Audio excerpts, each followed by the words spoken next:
Ladies and gentlemen, sorry about being late. I was wrapping up some week. I guess that's pretty much almost my reasoning. I always think, okay, I can rush it, do a crap job, and start on time. Or I could do a decent job and get things done properly, and I can start late. And I usually lean towards the latter. Like, I know exactly what happens when I don't take care of myself properly and then rush to work to get there on time. It's usually not pleasant, you know? So I hope you can forgive me for being late on a semi-regular basis. Ugh. One of these days, they're going to invent, like, an actual sleeping technology, whether it's medicine or whatever. And it's going to be great, because I'm going to be able to just... And then I will wake up refreshed. It'll be the strangest sensation. Oh, alright. Good news. Congrats, Electric Pig. Awesome. Hello, Dream Whisperer, Takoida, Electric Pig, and Arathroba. What's up, guys? So, my tie's a little off-center here. Let's fix that. There we go. Ladies and gentlemen, final day. We need to decide what we're making, so let's see here. 12 players, obviously. The enormous world. Well, we'll set them to easy. Threat level low. Landmass, so we could do random Pangaea, continents, or land. What's land? I'm guessing land is just no water. So one continent, multiple continents, or no water. What do you think, guys?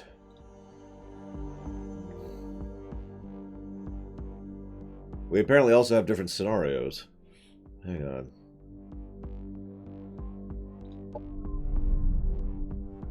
Feral, barely colonized world. Former population center with bountiful remains. Devastated, cataclysmic world. What's the difference?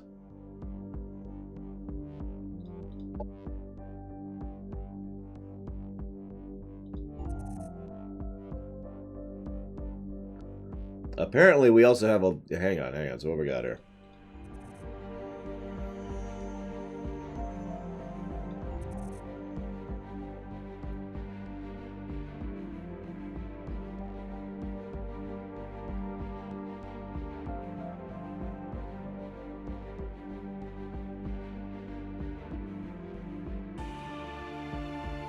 Good morning, Colin Peluso. Okay, so hang on. So let me rewind here a second. So it looks like these are templates, basically. So we got Bountiful World, Wild World, like Industrialized Abandoned World, and Death World.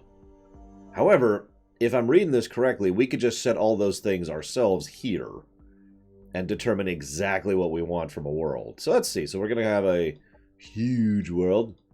Let's go with one continent per Takoida there. No template. No. So let's see. How many... lots of gold landmarks. Lots of bronze landmarks. We'll only have a few NPCs. What are settlements? I don't know what settlements are. Teleporters. A few teleporters. You know, I know enough to understand that, but not to respond to a Chikor. So, kapla! There we go. Pickups. Roads. Sure. So we can have cold climates, random climates, or even more random climates. We can determine how volcanic it is, how fungal it is, how arid it is, how Arctic, how Arcadian, and how oceanic. Well...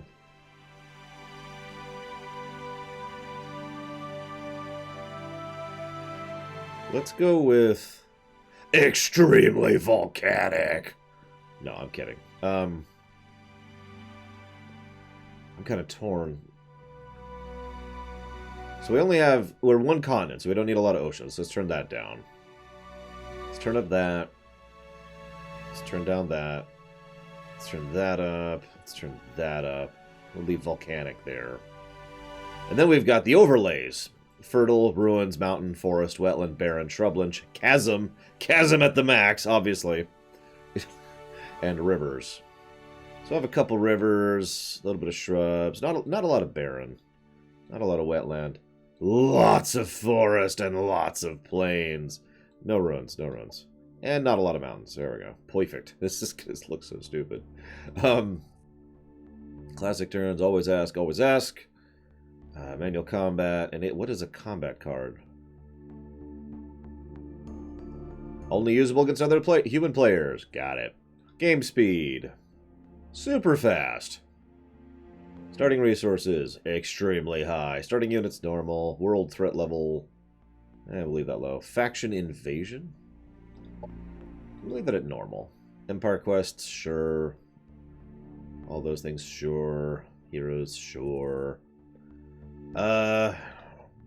Obviously we want 12 players, duh. The only other turn system is simultaneous. Everyone takes their turn at the same time. Which actually works really well for a multiplayer match or against other human beings, but for this, we're not going to do that. Alright. Who should we be? We have a couple options. We can be the Dwarves, the not Borg, the women, the Dwarves, the women, the bugs, the evil people. Oh my gosh. The not Borg. Evil people, women, not Borg, bugs.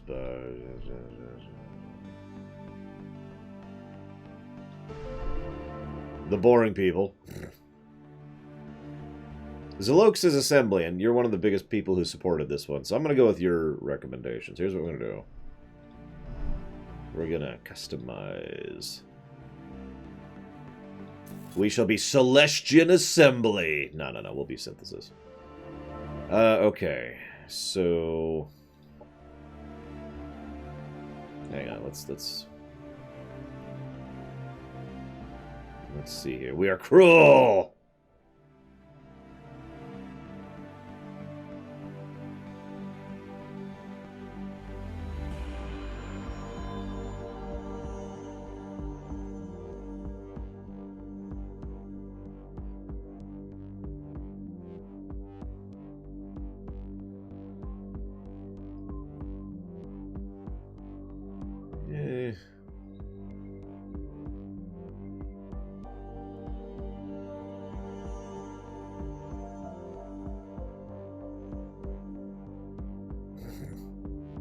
That's actually a little surprising to Koida, but good.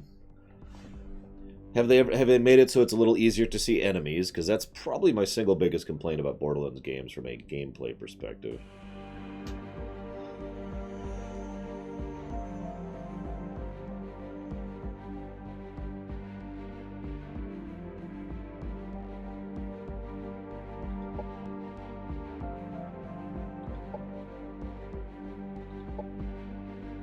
I'll go with that.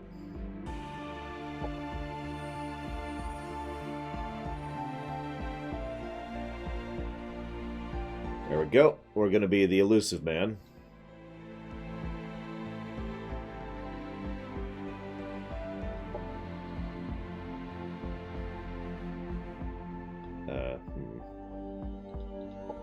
There we go. Let's try that again. The elusive man.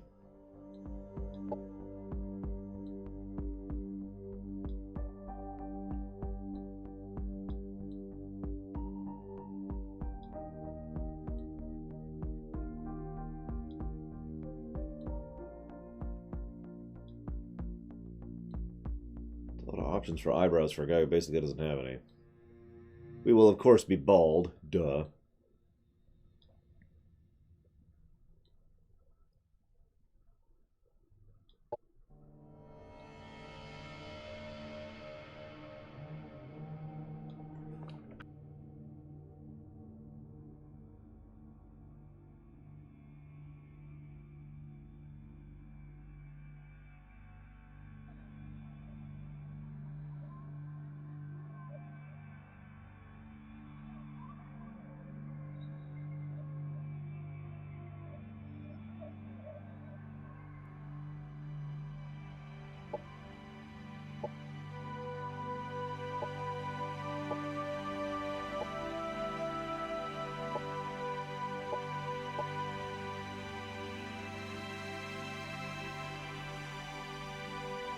What do you think, guys? Does it work?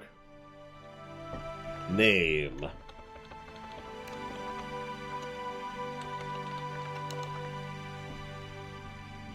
I actually look really good in capes. Other people are saying that, not me, so I can actually say it because other people have said it. But no, I prefer the coat.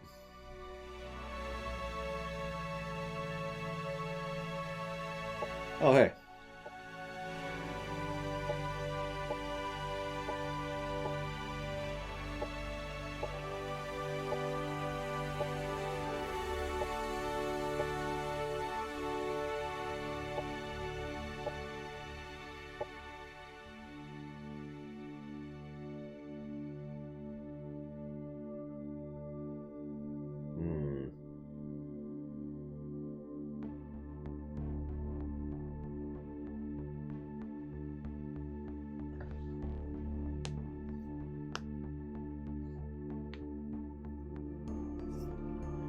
Yeah, we'll go with this. Save Commander, sure. Okay, so we'll play him, and I guess we're good. Greetings, emissary of the Assembly. Destruction breeds creation. That is certain. From the ruins of the Empire, your unique kind has emerged. You forged unity by merging with machines and transplanting the body parts of your enemies. Before you reassemble this entire shattered galaxy, remember that every world has life worth preserving. Not all beings are servile. You will face resistance.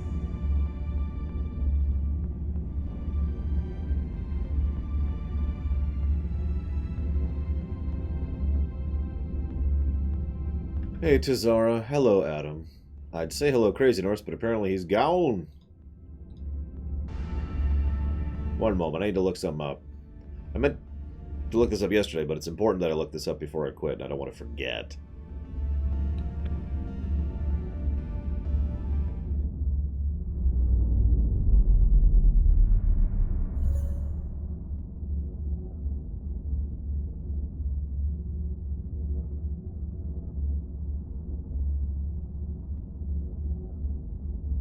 Hello, Trafin. Okay, it looks like they do.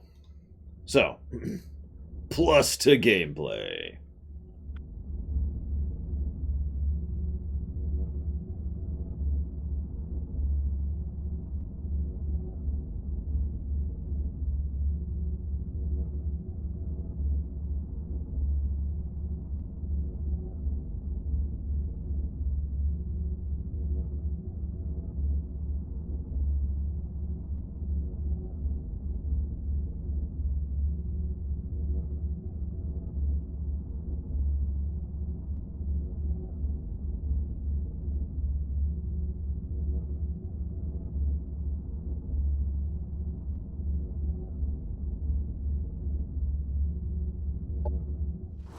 Actually, it's 2 pluses to gameplay, for being completely honest. In fact, I'm just going to give 17 pluses to gameplay. Positivity man engaged. Alright, what are these? What are these? What are these? Do I not have any... Oh, there they are.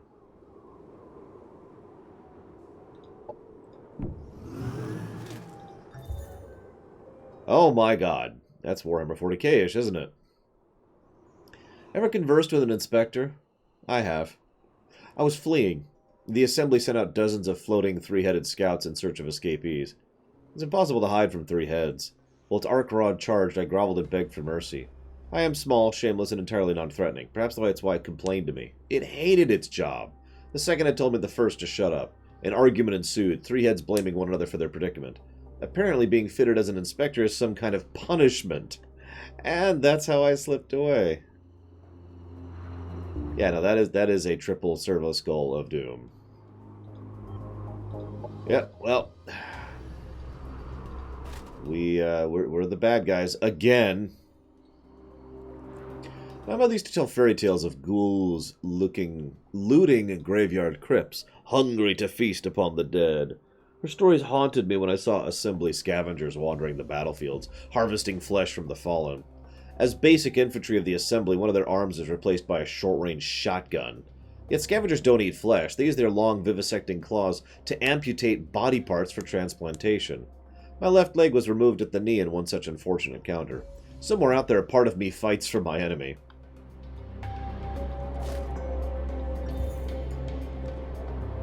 Challenge Assessment. Annual review ranks all assembly into compliance and efficiency categories to compare with cost-benefit analysis matrix. Hypercore Link Directive requires bottom 10% must be culled from the assembly. All organic and mechanical parts must be recycled. Predictive Damage Assessment. Underperformers possess dangerous levels of independence. Potential rebellion invokes unacceptable damage to assembly assets. Tactical Alternative Solution. Deploy electrocutioners, EMP, and electrical stunners will disable units for disassembly. Predictive Counter Assessment. Strong electrical discharge leaves body prepped for collection, disassembly, reassembly, and reassignment. Challenge Assessment. Targeted quarry threatens self-immolation. Organic assets concealed in a derelict fuel refinery. Residual fuel sufficient to destroy organic assets. Predictive Damage Assessment estimates potential loss of all organic assets. Tactical Alternative Solution. Deploy Vorpal snipers. Ranged, crippling, and disabling attacks required. Predictive Counter Assessment. Melee counteroffensive will attempt to swarm more Vorpal snipers. Counteroffensive exposes organic assets to capture. Tactical Assessment holds.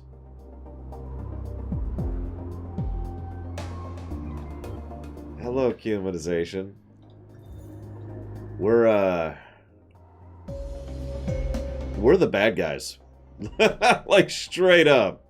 No ifs, ands, or buts. We are straight up the bad guys.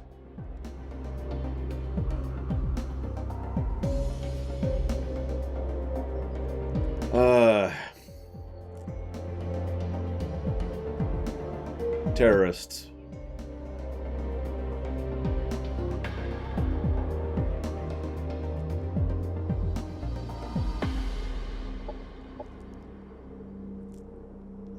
We'll give him the ability Assimilate. Sure, why not? Okay, well, let's wander over here, see what we got. We come in peace. Sure, I like peace. Says, I'm bad, and that's good. I shouldn't say that. It's actually a really touching, awesome scene.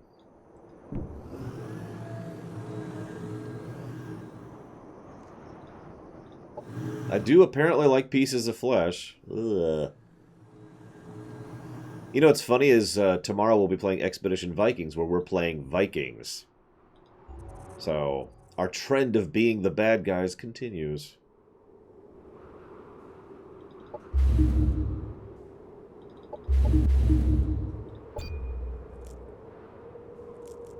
It's such a good scene, though, Zavicom.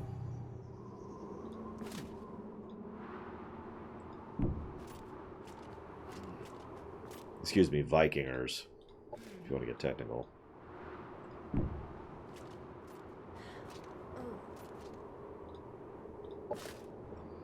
Yes, the Vikingers were in fact bad enough to save the president.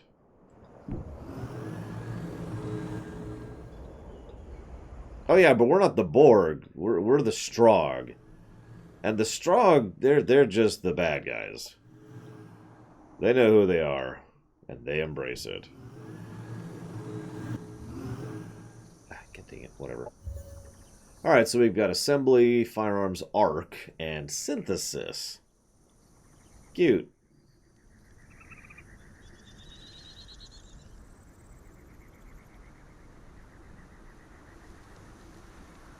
I'm going to stick with Vikinger, if that's okay with you, Crazy Horse. Yeah.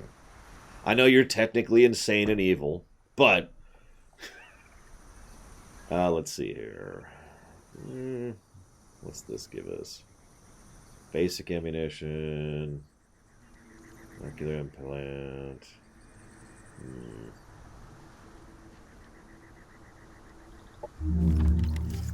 Besides, we all know I just cannot do those kind of pronunciations at all. So badly that I usually don't even try. I just say, nope. Walk away from it.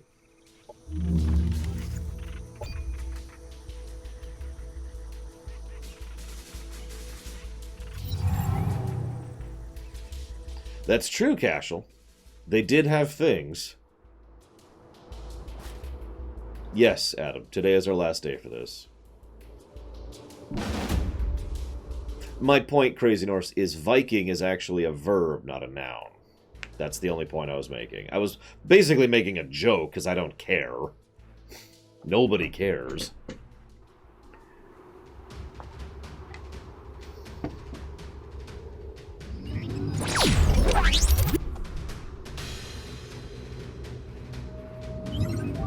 I mean, it's like how we use RNG nowadays. We don't even really mean that in the way it's actually designed. It's just the term that has, been, through common nomenclature, come to mean something else.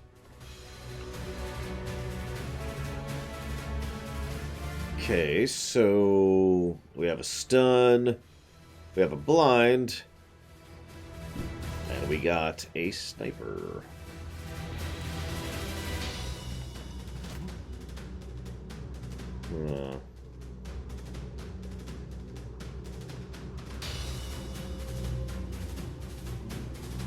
I don't remember off the top of my head, Lycon, but I'm glad you enjoyed my I'm dying voice. So these guys are full-on melee, with shotguns. Interesting.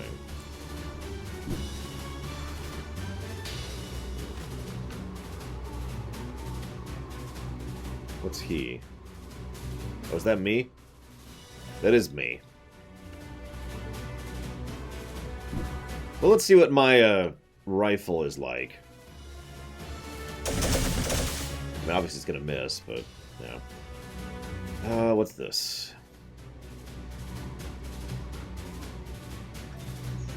Decent range on it.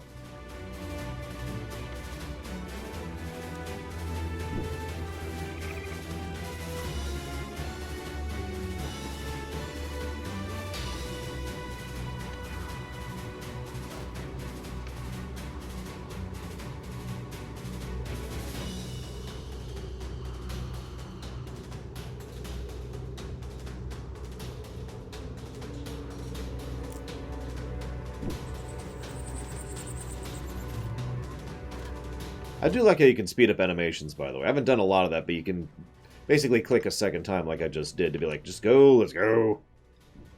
Like that. Convenience features.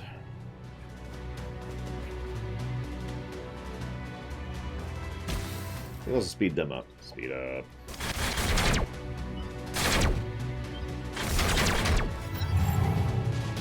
I don't know. Let's see what a slash does.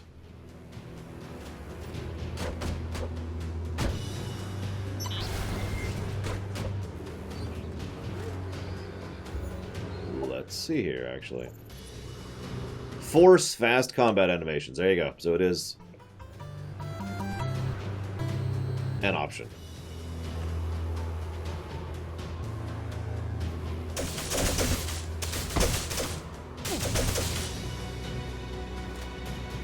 Anyways. Thank you very much, Tazara. Much obliged as always, sir. And that's apparently on Adam. So Adam, if you know where you'd like to put that, we have 126 games you can put it towards. That number might have already gone up. So let me know.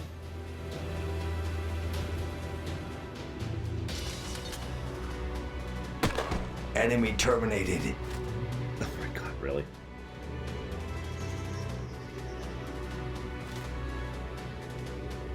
So let's see if we can get... Oh, that's probably why.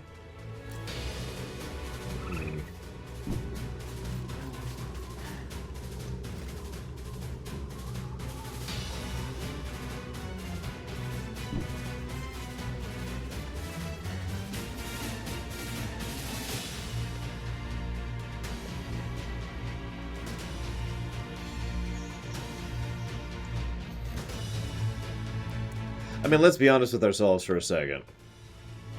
The various people who made up the body of individuals we tend to refer to as Vikings were, what, like 300 years worth of people? Give or take, with many different perspectives and ideas. I think when we're playing Expedition Vikings, we're playing in 789, I want to say. Because I'm pretty sure Charlemagne is a problem during the game. I'm pretty sure I remember them mentioning that.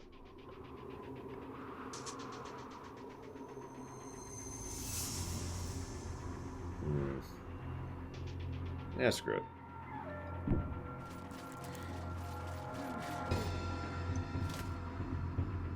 And you...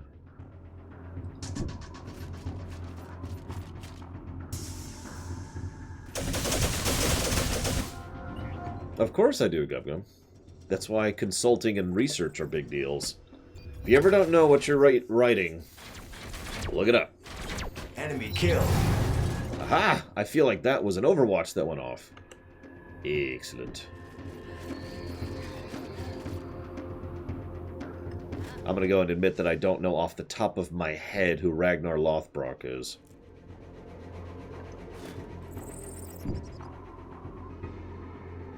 Unless he's the guy who helped set up the era of the Danegelds. In which case I have barely an idea who you're talking about. Run! Run! I don't want to be reassembled!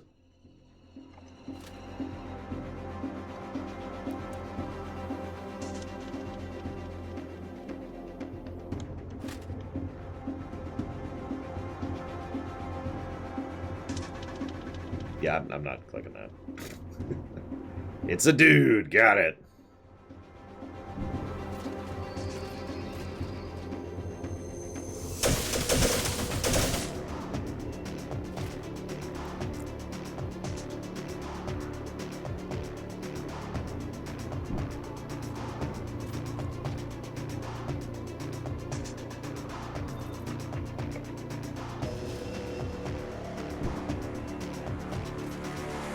Oh no, I have a pretty good idea of the Empire's tech limit, which I'm not going to share on camera because people always make fun of me when I do. There's that Overwatch. Unit disconnected. Unit disconnected. So, if you remember, we were having trouble getting the Overwatch to trigger with the bug people, but it looks like we can totally do it with these guys. You got it, Yakuza Kiwami. Beowulf the play, or the written work, or Beowulf the movie. We're going to spend a lot of money trying to ensure that she doesn't look naked. It's very important to us that she's not naked on screen.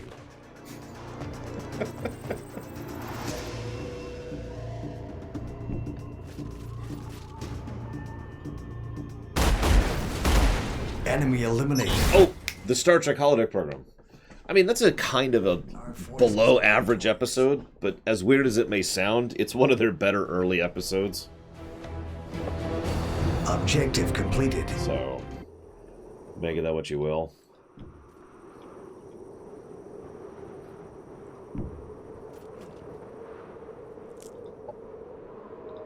I don't recommend seeing the movie. It's kind of crap.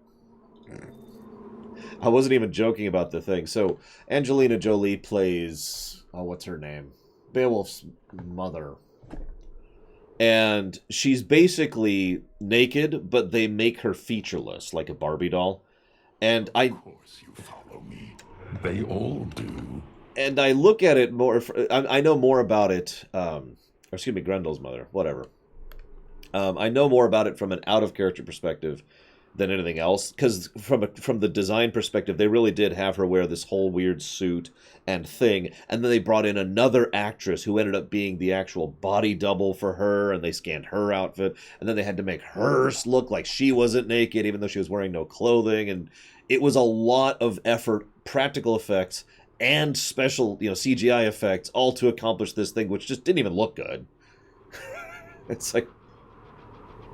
Why? Anyways, thank you, Vigilant. Very much, as always, sir. Give me a moment. I'll jot that down. Why, Tizara? Why would you do this?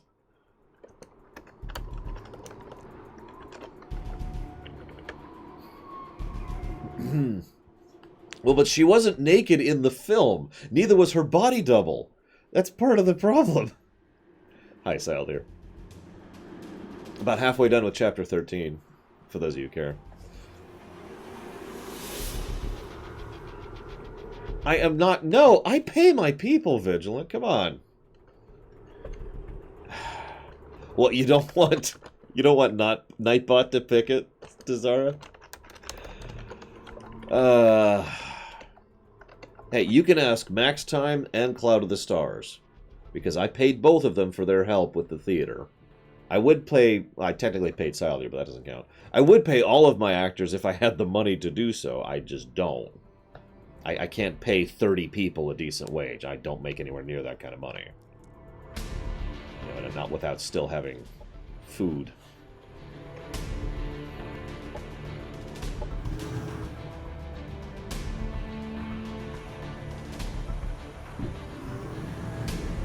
Eiko does not sing, no. She does kind of do a sing-song thing. Oh, wait, you do need to sing. Never mind. But it doesn't matter if it's good singing. Doesn't matter if it's good singing. It just matters that it's singing. I can't remember the words for it, but I know what you're talking about.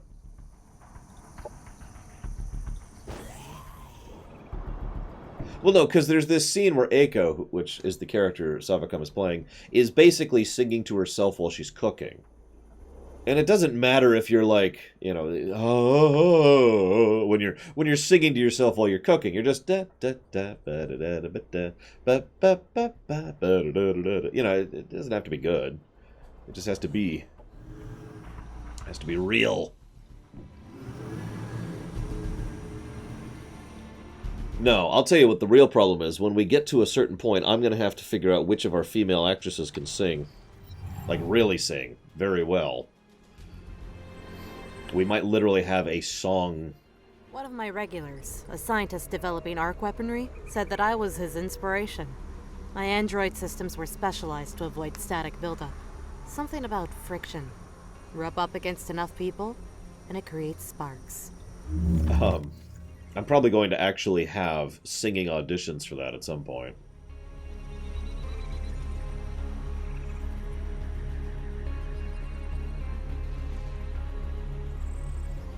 Ooh.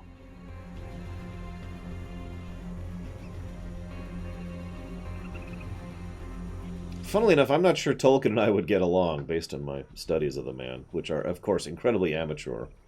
It's also probably worth noting that no one can agree on anything about Tolkien, so, you know, think of that what you will.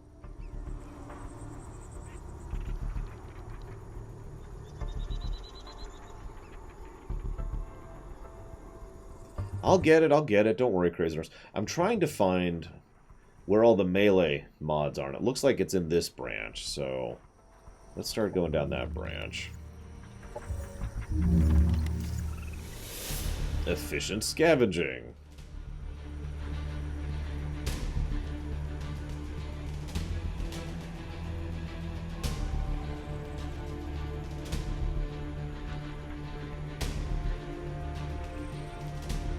What, Trafin?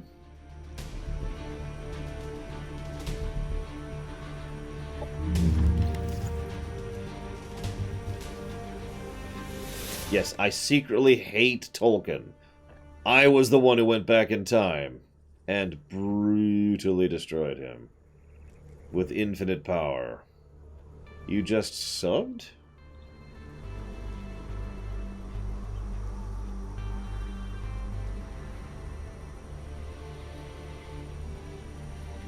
Hang on.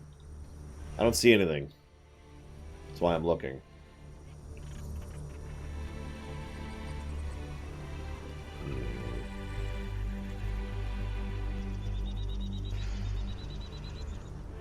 I don't see it, Trafin.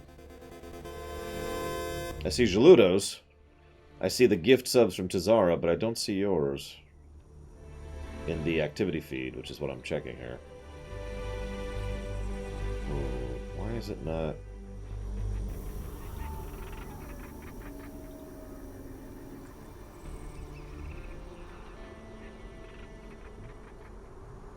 Anyway, sorry. Thank you very much, Trafen. I believe you. It'll probably pop up later. And thank you very much, Jaludo. Both of you much obliged for the subs. Thank you. Now, Trafen wanted to put it towards shield.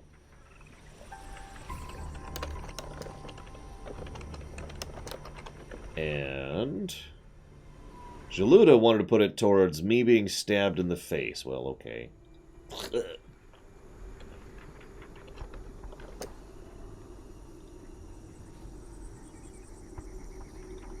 Thank you for stabbing me in the face. I do appreciate it. I suppose the Empire could build a Reaper. I have no idea why they would. I'm not sure what the point of that is. Suikoden 2, you got it. I'm glad 2 has more funding than 5, because I still don't know how to play 5. Like, I don't have a current method of streaming 5. I'm going to have to figure that out at some point, or just pull the plug on the Premiere run. Or, excuse me, IDC, whatever. Same thing. So let's do...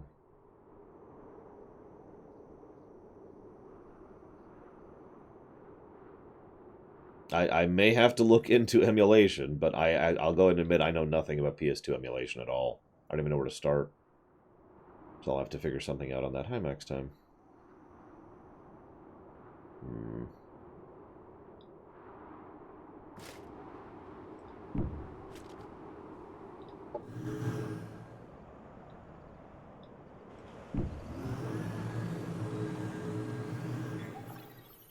The evil ones have shown up.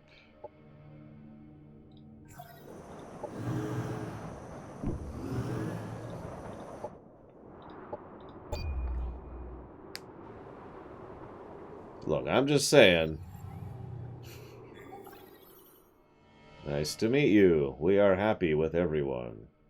There is no need for anyone to declare war on us. We are friendly. We do not wish to go to war with Spain. We are loyal. Ah, who am I kidding? Death to Spain!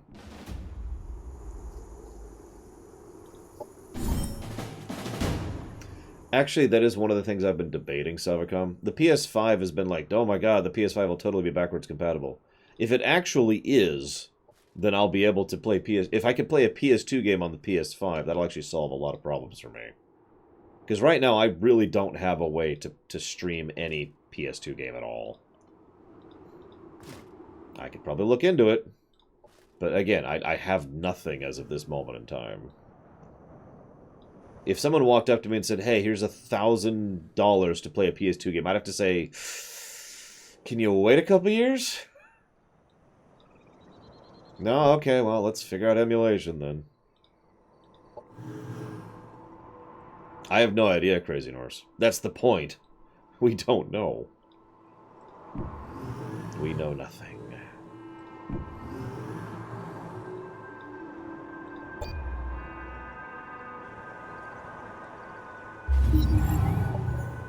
Biological eyes are one of the most remarkable feats of evolution. Unfortunately, they're still quite primitive when it comes to processing the full electromagnetic spectrum. I wholeheartedly suggest you have yours replaced with ocular implants if you truly wish to see the world. So Max Time is mentioning the PS4 thing, which I did know about. That's actually not what I'm referring to. I'm referring to the rumor, which is currently circling thanks to the Twitter post, which was talking about the idea of them being backwards compatible before the PS4 era.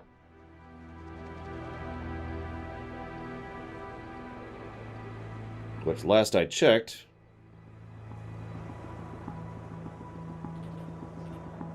was still the realm of rumor.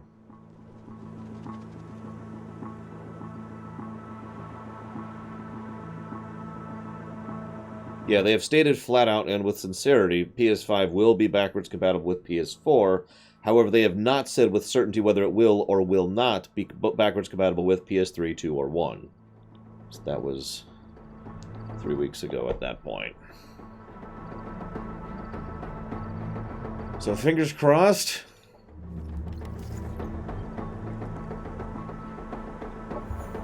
Electronic mech...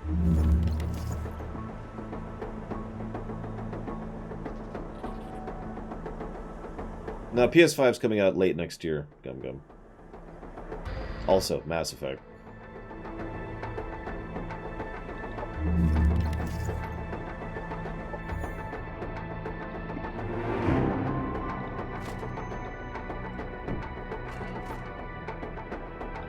Surprisingly good, not blessed.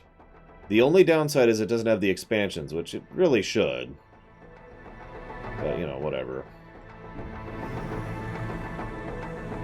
Yeah, we just want to scavenge efficiently, Crazy Norse. That's all we care about.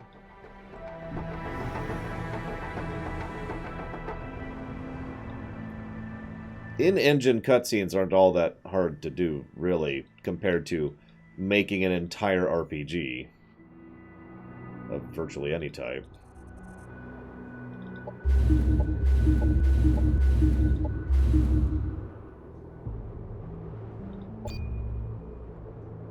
Well, they could also be doing one of those weird things. Like, if you remember, the PS3 was originally backwards compatible.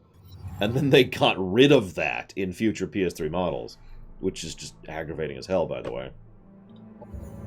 I relish my job.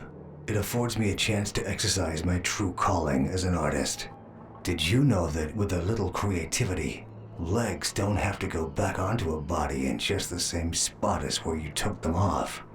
T14XOR. Bodybuilding detail.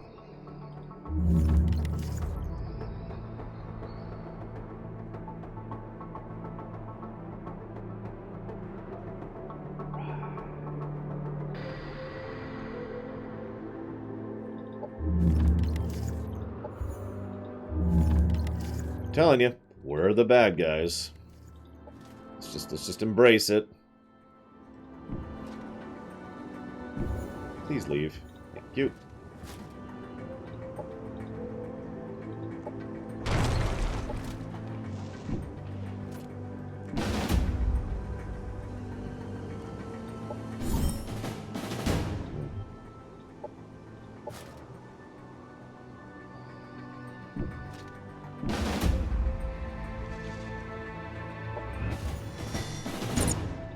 Objective completed. There we go. Yeah, I was looking at that. Thanks for the drop down on him. And what do we got here?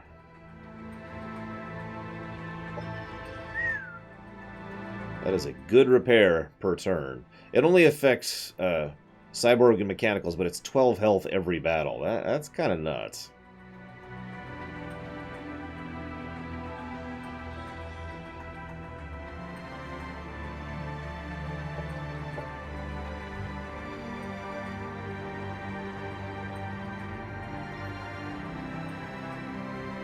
I mean, I'm kind of with you, Max Time, but I also have to admit that at this point in history, I don't try to predict people's business strategies anymore. Because nobody does anything that makes any damn sense. You know? Ah! What? What? No.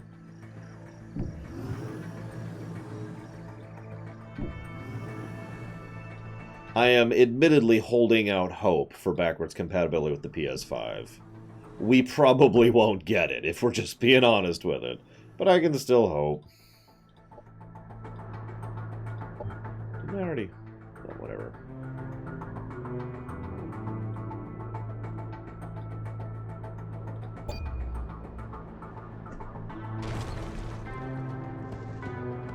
I mean, shrug, really, when it comes to 5.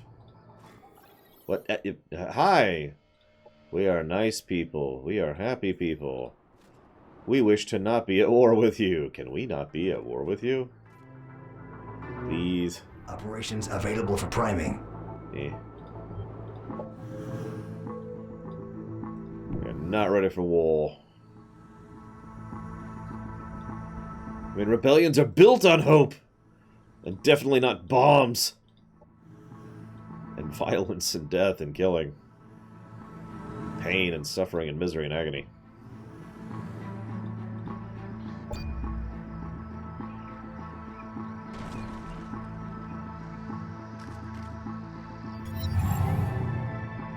The second, Adam. I would much rather have full backwards compatibility than a new PS5, personally. I know that is, of course, a very selfish perspective, and I admit that, but the harsh reality is I have no real benefit of a PS5. Like, Sony fanboys always jump down my throats when I say this, but the PS4 isn't really a worthwhile console to me, other than the fact that there are games on it which are good. I know that sounds like a strange thing, but there's nothing about the PS4 that's unique or interesting. It's a console that has good games. The Switch has the amazing controls and the mobility of it, and the PC is the PC, but anything else is just a console, you know. So there's nothing that a PS5 benefits to me in and of itself, if that makes any sense.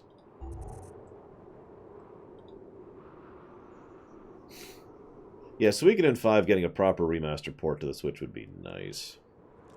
Opinion on the Switch Lite? I have no interest in it personally. Because that's just a 3DS2, which I have no interest in.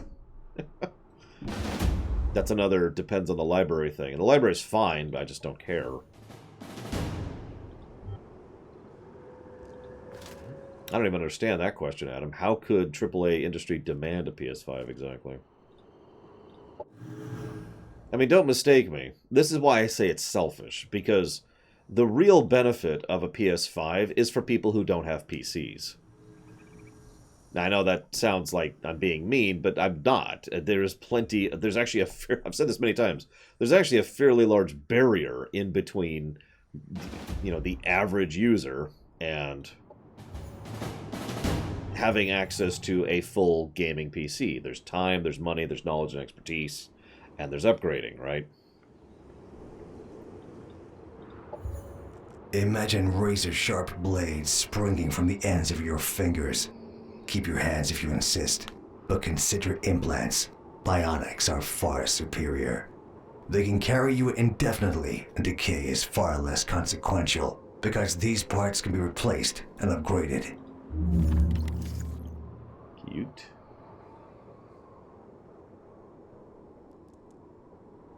So anyways, my point being that there is a real benefit and purpose behind a gaming console. It's just it has no benefit to me, personally, because I have a gaming PC.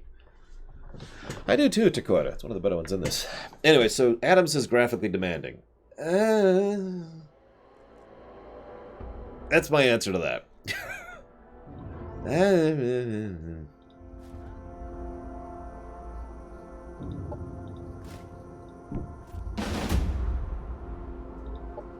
I mean, I'm one of those people who thinks that chasing graphics trends is not the correct choice.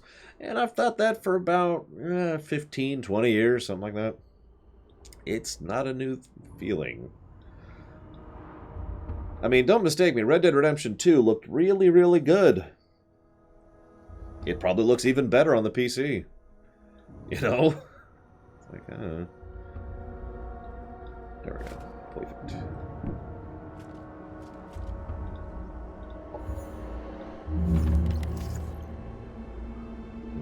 Let's go with this one.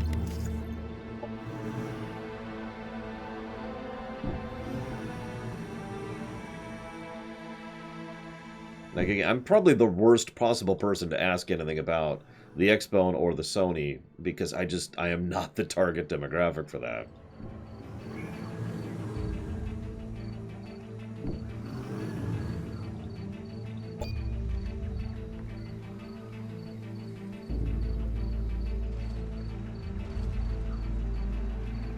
Like, there's nothing wrong with... It's basically you're being like, hey, Lore, what do you think about this new black licorice store? They've got this really amazing black licorice. And I'm sitting here like... Okay. That's great. I hope people like it. I hope it's really good black licorice. That's a bad analogy. Don't actually take that analogy to heart. What will be a good analogy?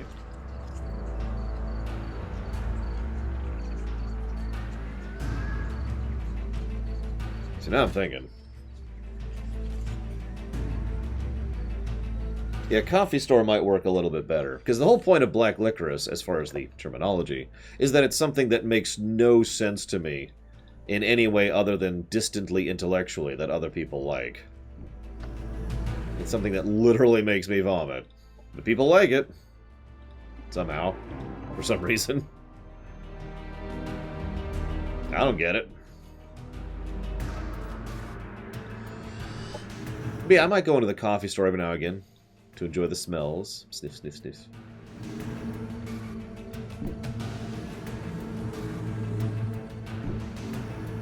Okay, weird confession time. I've mentioned before I really enjoy the scent of coffee. Here's another thing that I've always weirdly enjoyed the scent of. Gasoline.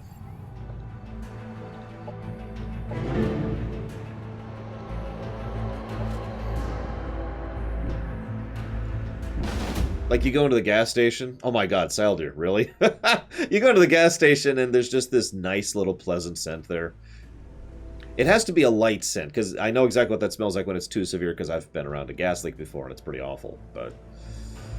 yeah. Oh, surprisingly recent, Dakota. Surprisingly recently.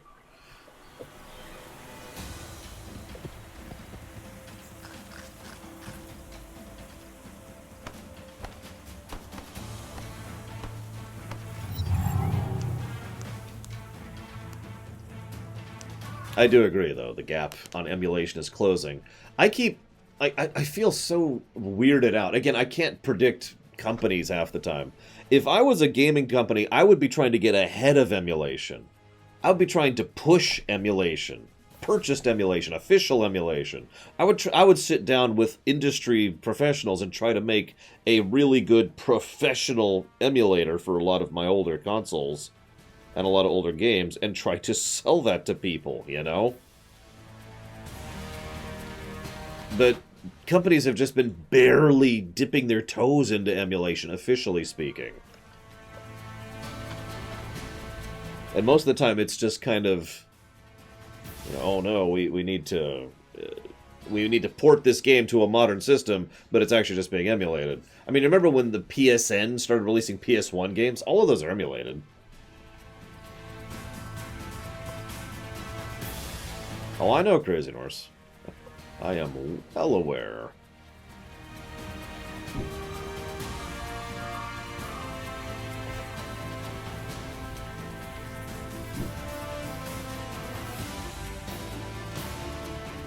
I haven't actually poked at the PS1 Classic, so I have no idea how that is. The only modern emulation that I actually know how it works is the Switch stuff for the SNES and the NES, which is good emulation. It's not perfect, but it is actually good. It does have save states, it does have reloads, it works correctly, it works on the fly, it can be paused, etc., etc.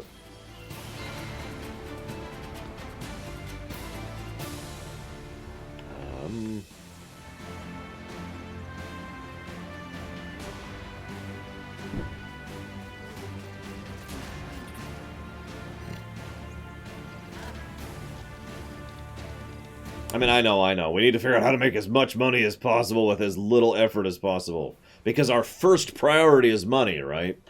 Doesn't matter how many carrots go down the drain. We need to make as many carrots as possible.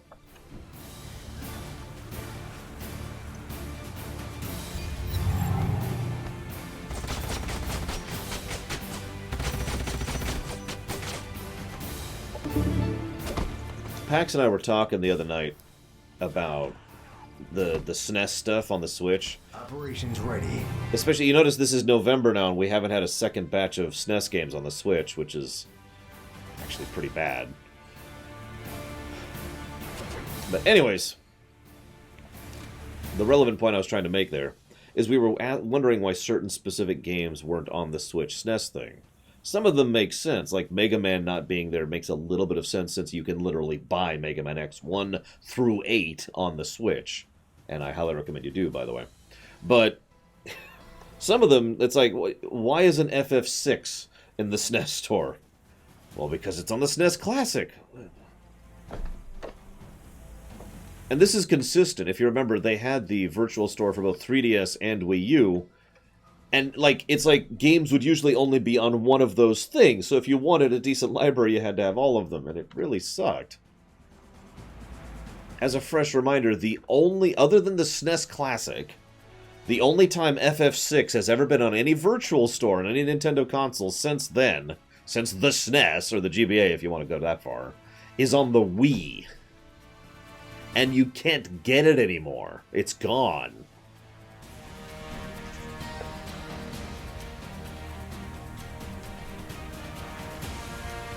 Why is he not capable of...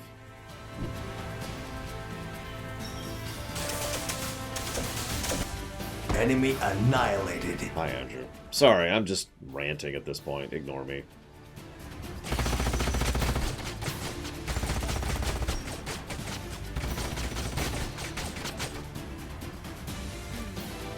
The only downside with backwards compatibility is the inevitable loss of literal cartridges. Because at some point or another, those cartridges are going to die.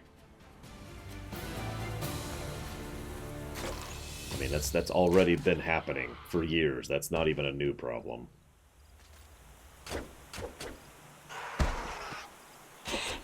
Enemy killed.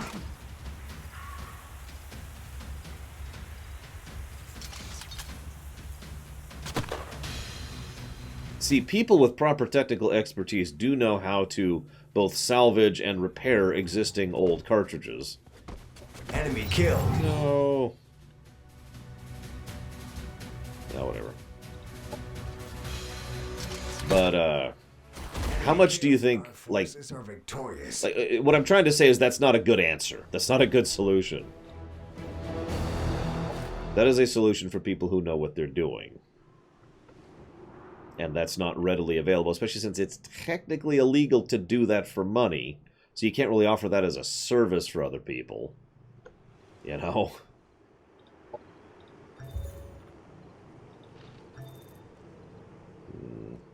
Is that? Yep, that's the one I wanted earlier.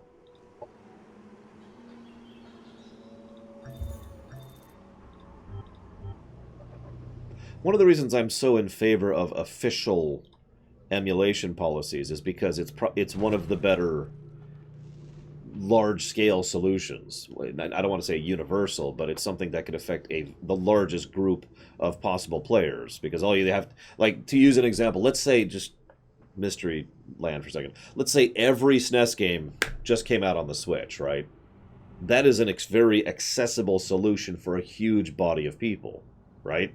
Like, that suddenly opens up the door to groups of people who don't know how to emulate, or can't emulate, or don't have access to the ROMs, or don't have the original cartridges, or don't have working original cartridges, or don't have the original consoles, or working original consoles, and so forth and so on and so forth and so on.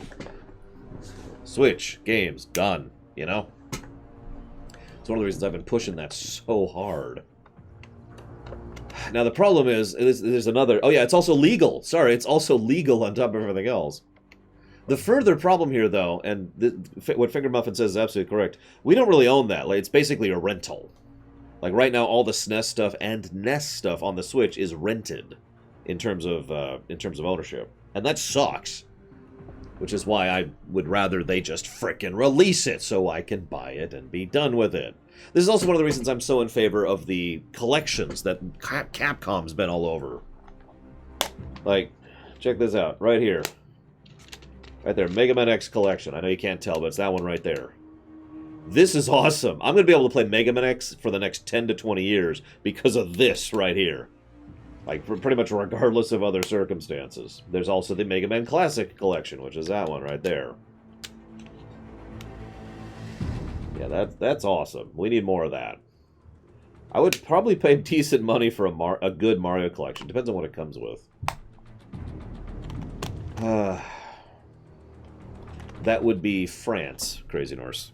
I actually was following that legal case, and in fact, it's still ongoing. But it's been happening for years at this point. Like, that is a developing situation. Let's head back home. We need to start expandinating. Anyway, sorry, Gum Gum. I completely skipped what you were saying. So Gum Gum said, let's stop the stream. Stop the stream. You have to be self-aware to know when something is or isn't working. You need to assess what your abilities are. Yes, water is in fact wet, Gum Gum. I agree. Of course, duh. The alternative is to presume you're always right or to presume you're always wrong. And neither of those are really viable scenarios. Yeah, we need to make a stream break. You know, just kind of an emo. We really do. But what would I do? Like, what? I don't even have an idea for that. Like, what I would use as a sprite base.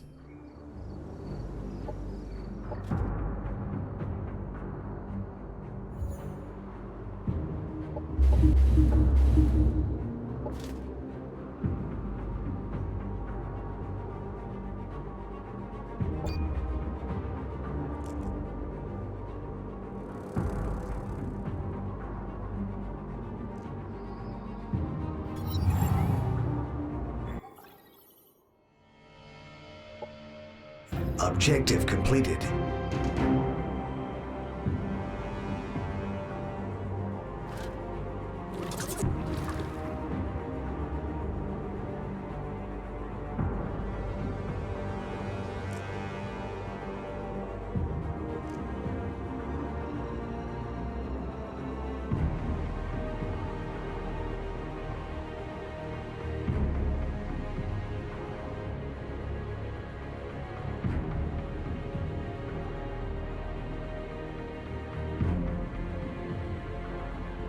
He's actually out there on a lawnmower. It was a new sound. That's why I was so confused. For the record, we don't actually have a lawn out there. We have like barren terrain with a few patches of grass. There's nothing to mow. I mean, there is, but you get my point.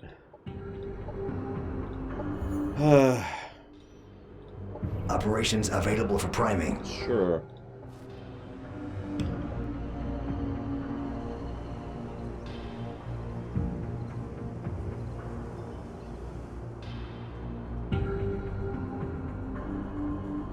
No, it's not the neighbors. It's the what do you call it? The landscaping staff. They do it weekly. It's just first time they've been out there in a lawnmower.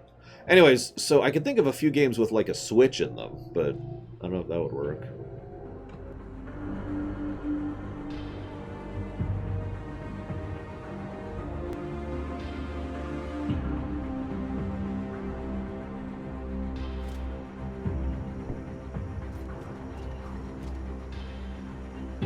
Basically, yes, max time.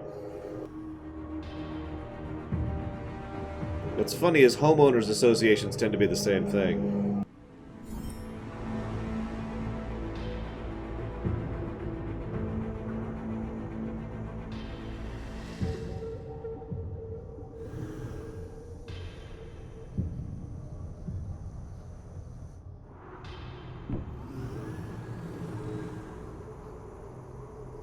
In case you're wondering why I'm muting myself,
Arc weapons allow us to disrupt the electrical signals naturally occurring in neural and mechanical control systems. What you see as drooling paralysis is really just the body running without any direct communication with the mind. Claudius Proton, assembly researcher.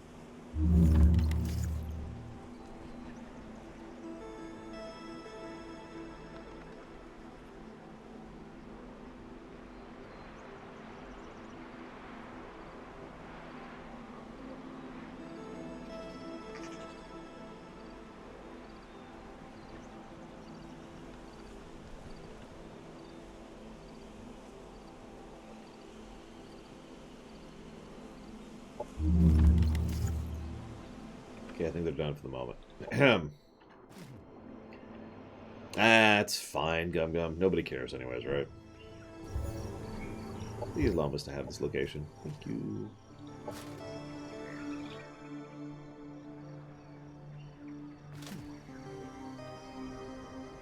But yeah, Lore Mum was not super impressed with the film, and she has substantially lower standards for films than I do. That's not an insult. She goes to a film to pass time and not be in the house. As long as it's above net negative, that she considers that a good thing. That's pretty much her requirements for a film. I mean, I think I've told you guys, she's a film geek. That's where I get it from. And so she just likes going to the movies. And she thought that film was eh. That says something.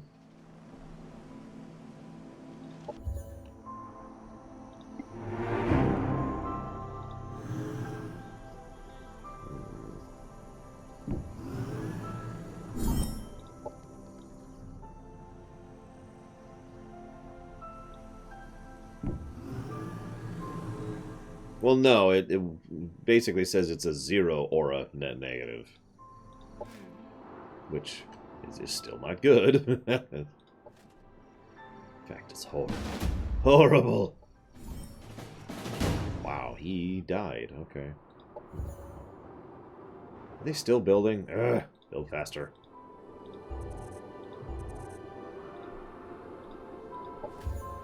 She did not see Joker, no. How to think about that one?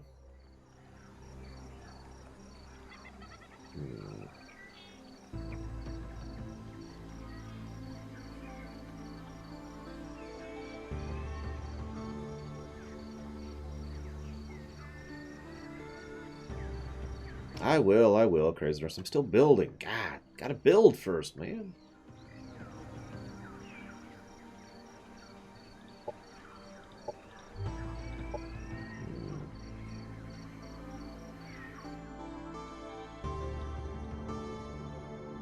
Let's do this.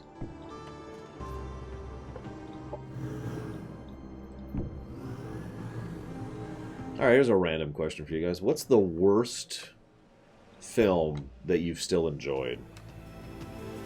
I can think of one right off the top of my head for me.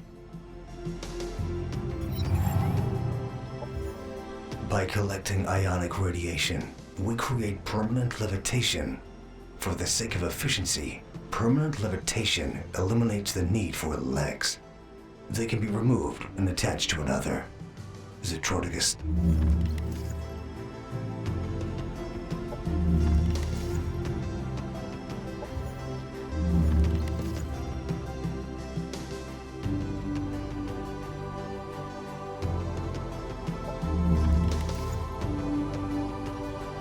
I'll give you Underworld.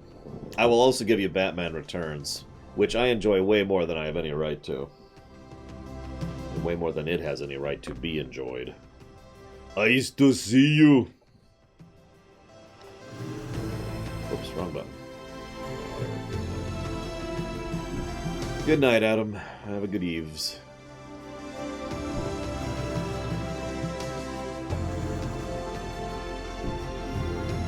Actually, I could list a lot of Arnold Schwarzenegger films on films that I enjoy more than I probably should.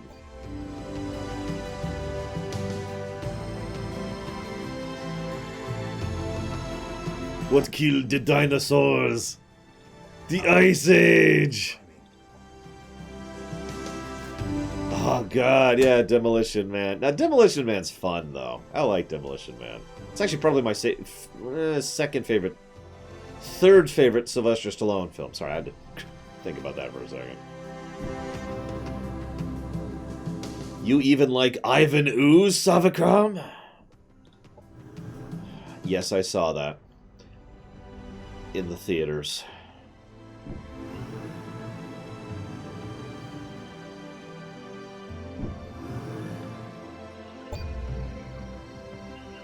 One of my private shames is I was into Power Rangers briefly. Last Action Hero is a legitimately good film, in my opinion. Not a so bad it's good. I think that's actually a good film, and I'll stand by that. Why waste our precious brain power on problems with our enemies when we can just extract their brains and have them solve the problem for us? Exactly.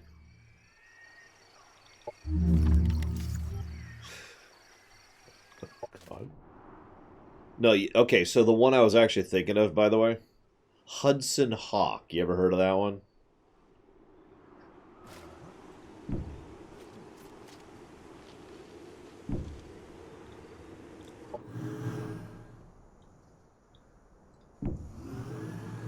I enjoy Hudson Hawk way more than I should.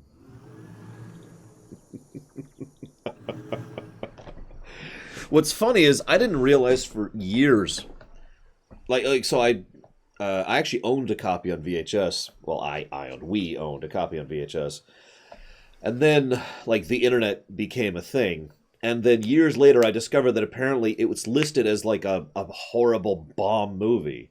Like, apparently it was a passion project for Bruce Willis that he forced into production that just did absolutely terribly. And it's usually mentioned as a terrible film. And I remember thinking, I don't remember it as being terrible. I remember it as being ridiculous. It is basically a parody. Like, it is a parody film. It is not meant to be taken seriously. Yeah, sure, non-aggression. We're cool with you. Although... well, I don't want to talk about that. You'll just make fun of me. But, long story short, that film.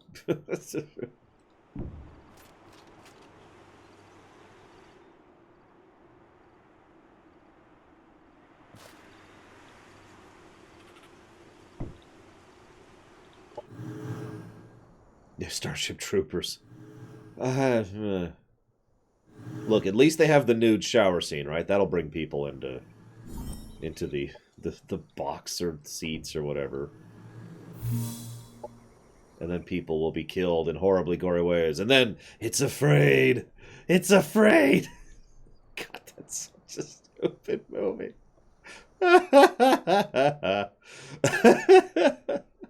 Like, I don't even mean that as an insult. I really don't. I mean, it's got... oh, God, what's his name? Doogie Howser or whatever? How can you say no to that? Is that it? Yeah, that's the one. Go there.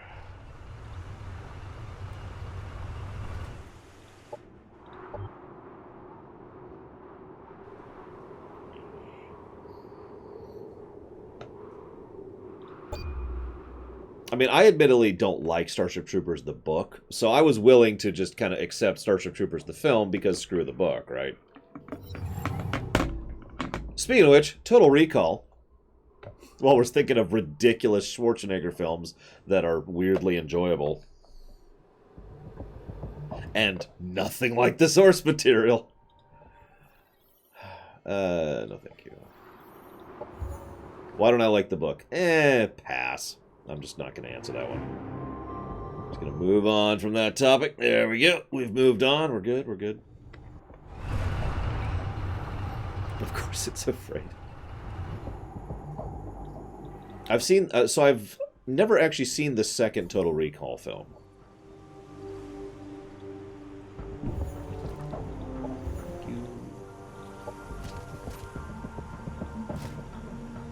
And I never will. Oh God, the first Judge Dredd film. This is going to sound strange, but what I remember most about the first Judge Dredd film is the evil guy, and they had to show that he's evil. and the actor playing him had no idea how to play someone evil. And it's like the writers had no idea how to portray evil. So there's just this scene where he has the robot grab the guy up by his arms, and he's like, pull his arms off out of his sockets. I want to watch. And he says it in like the dumbest way possible. And I remember that scene so clearly. Just, they don't actually show it on camera, of course. I mean, you shouldn't show something like that on camera, but you get the point. It's,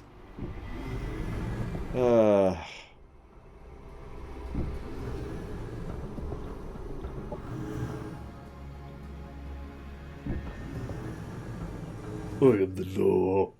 Okay. New game.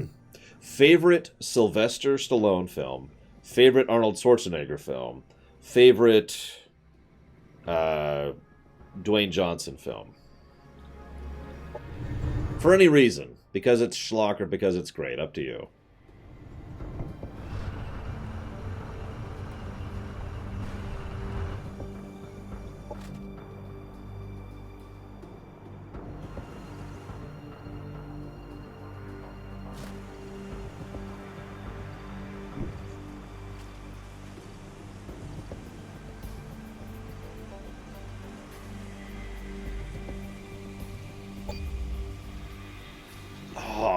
I actually really like True Lies, too.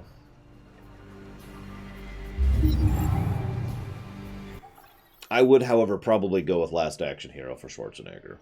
That is tough, because I actually really like True Lies, but I'm probably going to go with Last Action Hero.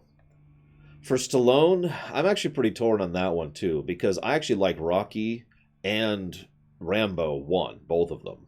Like, they're both really good films, in my opinion. Rambo is probably one of... This is maybe sounding like damning with faint praise, but it's probably the best acting I've ever seen from Stallone. Right at the end of Rambo 1. My God. And I've seen that recently, too. The first Rambo film. Let's say that nice and clear, like, shall we?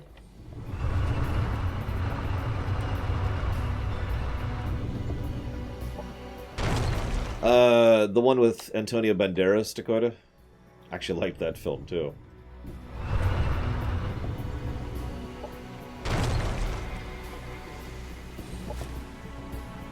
I don't remember the name of it, but I know the one you're talking about. Like, the climax is he's in the bank, and Antonio Banderas is gonna go kill him, and he's just hanging out in the bank, like, hi! I love that. Now, Dwayne Johnson, that's hard for me, because I actually like Dwayne Johnson a lot. Like, he is a bizarrely charismatic actor. And a pretty chill guy, from everything I understand.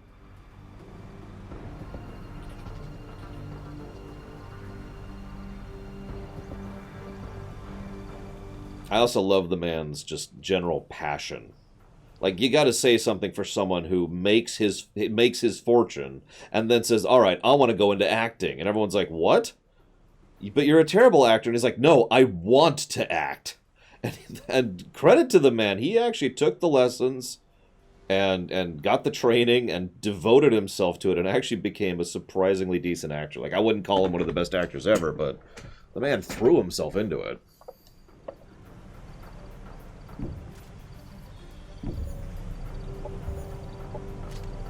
I'll take that.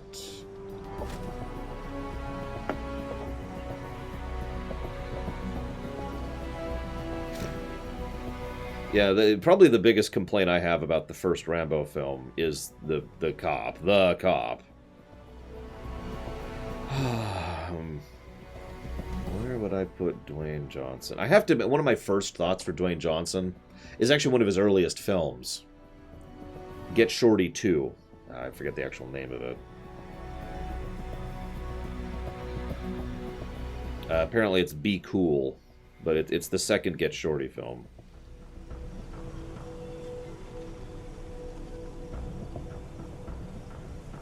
Also one of the very few films I actually liked. Oh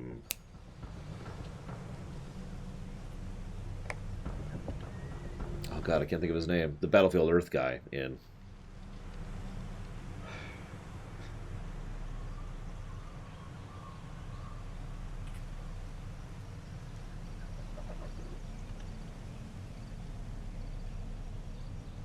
I'll tell you one thing. I'm actually legitimately looking forward to seeing Dwayne Johnson as Black Adam. I think that's a good pick.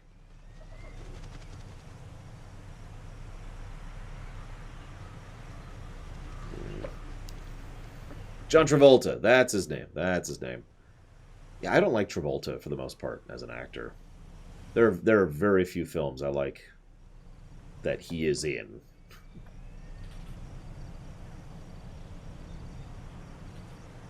Probably not Finger Muffin. I'm sure plenty of people don't. Let's go. So he's going to establish there.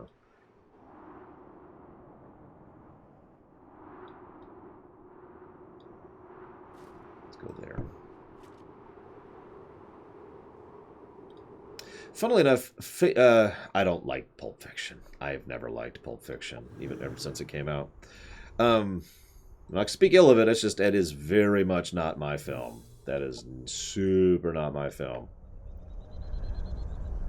But I will say this, in my opinion, John Travolta is at his best when he's playing the like emotionless, cold killer type person, which he did in Get Shorty, consequently. The extremely professional killer who was just very blasé about everything, almost to the point of boredom. Which I suppose isn't, like, praise, but whatever. I thought he did a good job of that. Let's go...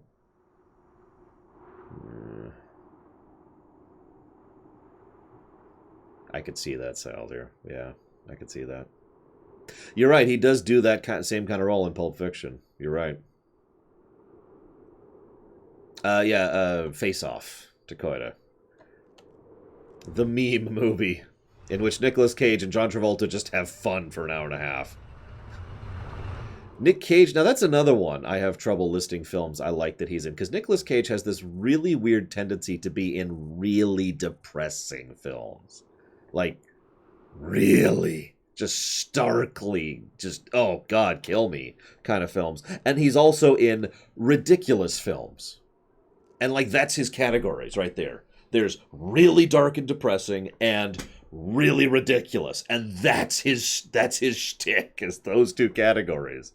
Like, I remember a friend of mine making the joke once that he had to go back and forth between them because he'd be like, oh, God, life is depressing. I need something to cheer me up.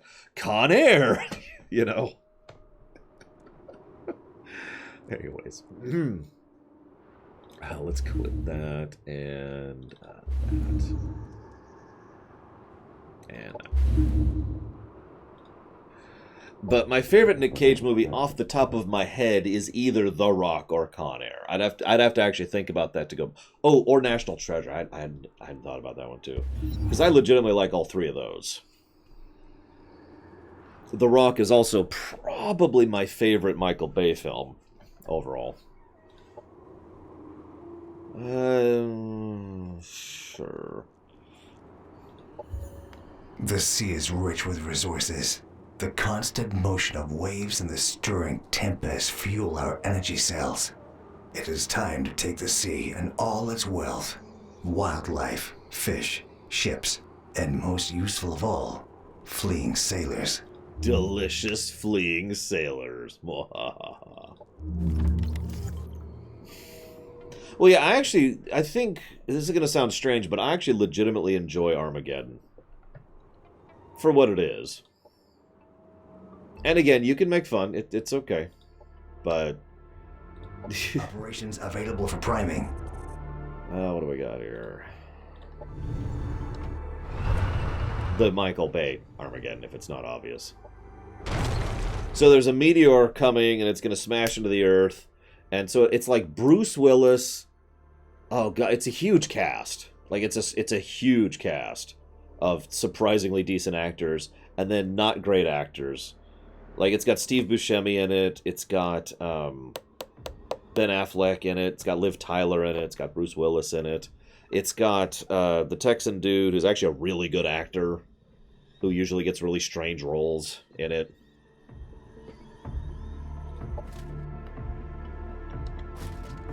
Michael Clark Duncan is in it, not who I was thinking of, but he is in it. Billy Bob Thornton, that's what I'm thinking of, Billy Bob Thornton.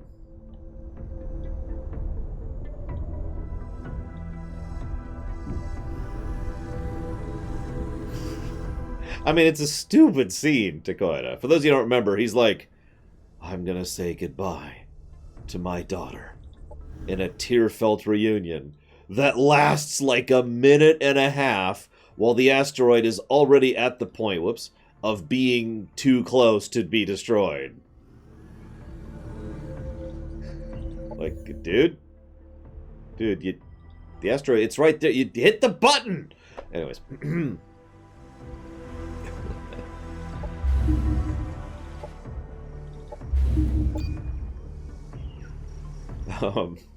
John Malkovich is a strange one for me. I don't actually enjoy his stuff all that much. Oh, that sucks. And he's dead. Yep, that sucks. John Malkovich, again, I have trouble enjoying John Malkovich, but the problem is he is actually an astonishingly good actor. Like, he's one of those weirdly good actors. He's got range, you know?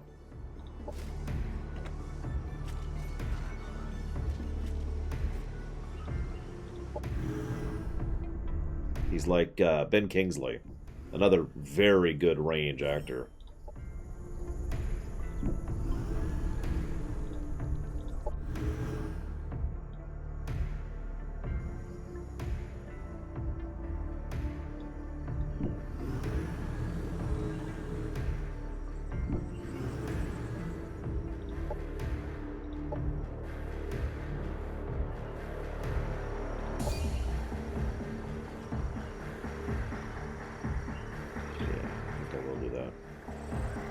Sorry, if it's not obvious, I'm mostly just building up. Since this is actually a campaign, you know what I mean, the opposite of a campaign. I'm trying to actually, you know, build up proper like. I prefer Kingsley too, personally. Like I said, it's, you know, I don't actually like John Malkovich that much. He's just a really, really good actor.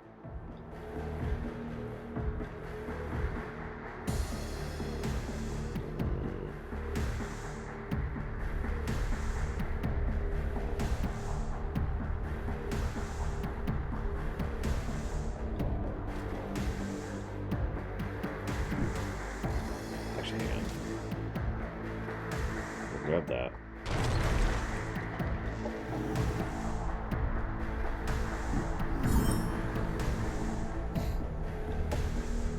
The only thing I know about Nicolas Cage as an actor is that he is a total geek in real life. He really is just a total dwarg, and he embraces it, and I'm with it.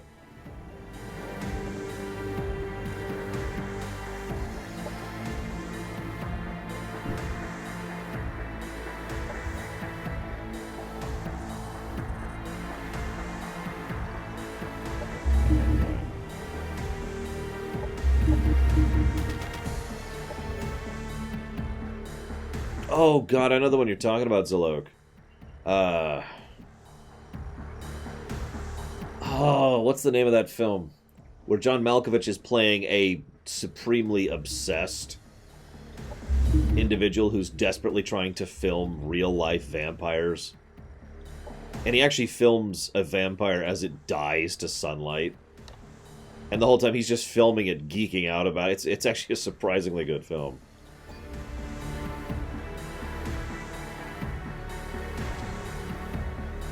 Keanu Reeves is another interesting one for me. I can never... Shadow of the Vampire, that does sound right. I can never call Keanu Reeves a good actor, but I enjoy a lot of what he's in. Probably in spite of his acting, if we're being honest. But it helps, because Keanu Reeves is just a really, really cool guy in general. And he has a great agent. He manages to land a lot of good roles. Although, there you go. Favorite Keanu Reeves... Well, okay, hang on.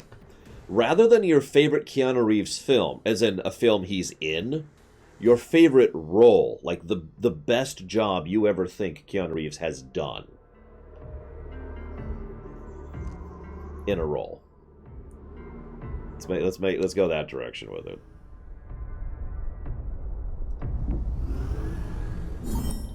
And it's obviously Johnny Mnemonic. For the record, I actually still haven't seen John Wick 1, 2, or 3. But I do have an answer in mind. I'm just curious what other people say first. I don't actually mean Johnny Mnemonic. Oh, don't mistake me. I like that film, but that's not my pick. Hi, Loner. So we've got a few Neos. We got some Johnnies. We got John Wick. Yeah, the Devil's Advocate or whatever. Objective completed. The guy who, you know, God, that's a messed up film. I have seen that film in totality. The body framework now accommodates an assortment of tactical conveniences. Trying to hide from spying eyes? Cloaking implants will enable you to hide in plain sight. Replace John. That doesn't really narrow it down much. I was curious if anybody would say it. My first pick is actually Constantine. For Keanu Reeves.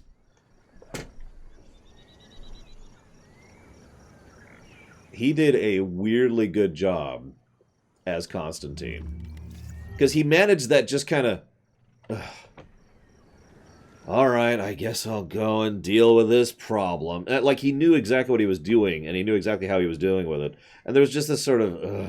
kind of presentation the whole time, which I was kind of with. Break.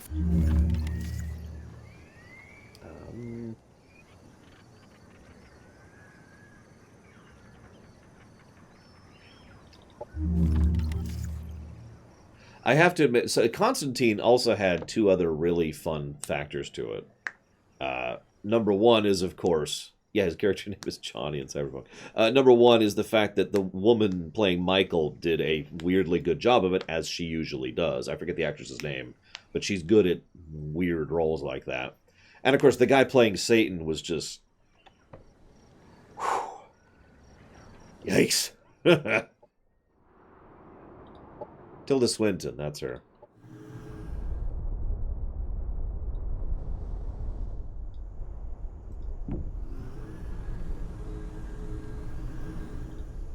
Yeah, so my mom had a saying, and that saying is that Eric Neo is awesome. So there you go, from Lore Mum's own words, Eric Neo is awesome. Thank you very much, Eric Neo. Much obliged and much appreciated, sir. And you're putting it to my choice. Which I will do. Thank you again.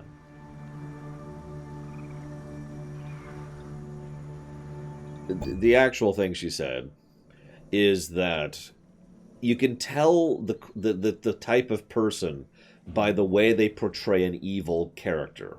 Like, you can tell the type of actor by the way they portray an evil character. Some people... War has been declared on us. Why? Some people will play an evil character and they'll play it like they're incredibly, laughably evil, which isn't really all that good. Some people will play it like silly. They'll just throw themselves into it and have fun with it. Some people will play it so seriously and creepily that it makes you worry about the actor playing it. And the guy, so to finish this thought off, the guy who played Satan in Constantine makes me worry because he played that too well. Operations available for priming.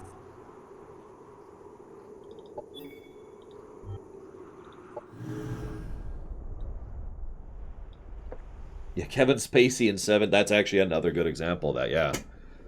Like, every now and again, an actor plays an evil person a little bit too well, and it's just, whoa, holy crap. Whoa, there. Let's, whoa.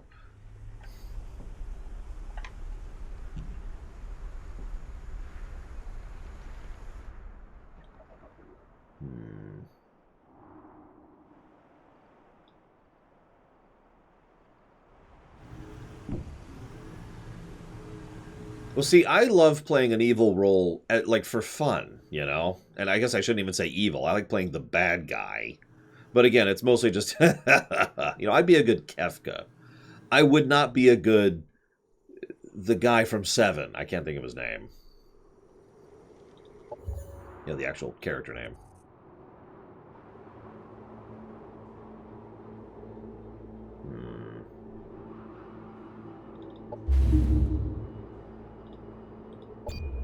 Is it just John Doe? Wow.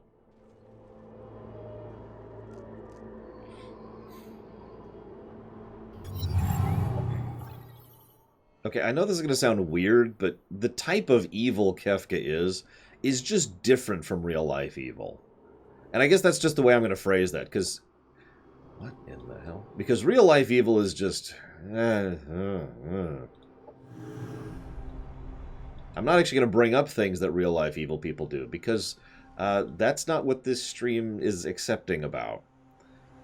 Yeah, exactly. Kefka is video game crazy, not...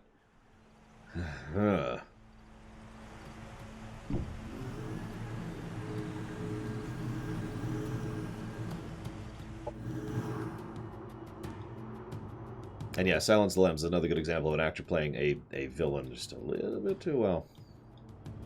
Like, to use a direct example, actually, look at the way, I think it's Robert De Niro, played Satan in the film we were just talking about with Keanu Reeves. Like, he was just hamming it up, right? I mean, he's a good actor, don't mistake me, but he was just, yeah, yep, and then we're gonna destroy the world, screw God! You know, it's just, yeah, no, that's not messed up, that's just an actor having fun with the role.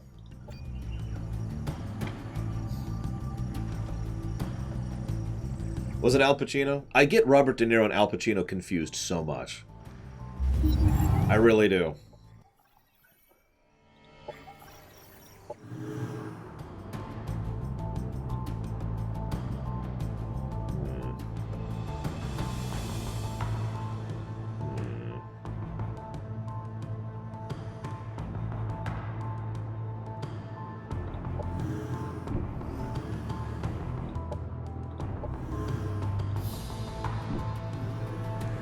Did they really PWK?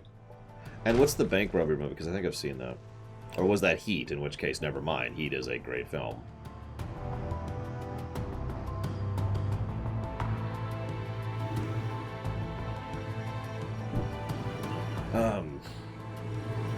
Another good example of someone who plays villains just is oh God. He was recently in Discovery, Star Trek Discovery. Isaac something. Jason Isaacs, is that it? He almost always plays villains. He has actually played the devil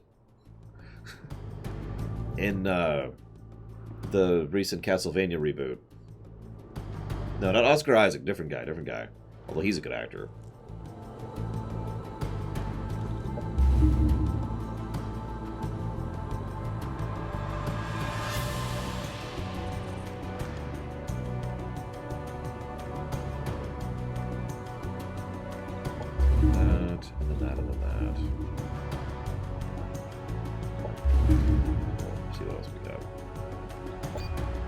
Jason Isaacs. Okay, it is Jason Isaacs. Thank you. Yeah, so Jason Isaacs, he tends to play...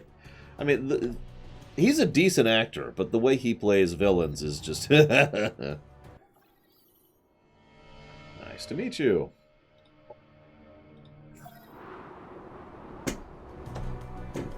He also played a villain in...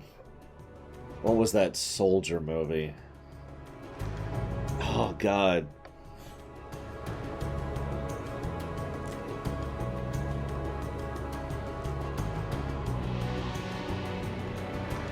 Hang on, this is going to bother me. Because it was a movie with Kurt Russell. Was it Star Force Soldier?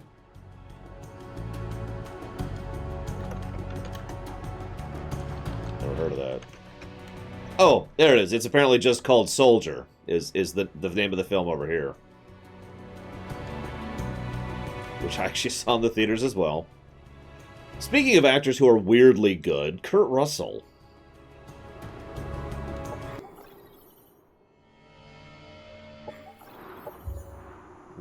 Sure. There we go. But yeah, Kurt Russell is a bizarrely good actor. Like, I don't just mean, like, he's in decent films. Every now and again, he is allowed to do a good character piece, and the man knows how to do really understated character. Like he manages to add nuance to a lot of characters that probably shouldn't have it, you know? My favorite example of that is actually Stargate, of all things. Because his character in Stargate is really bland, and yet he manages to add actual nuance in his performance that makes him work, you know? It's weird.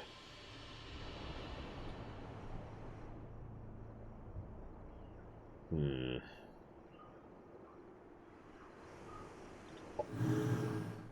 think I'll wait on that. I don't think I've... Tombstone's the Gunner movie, right? The shootout movie. Let's go ahead and try these guys, see how this works out.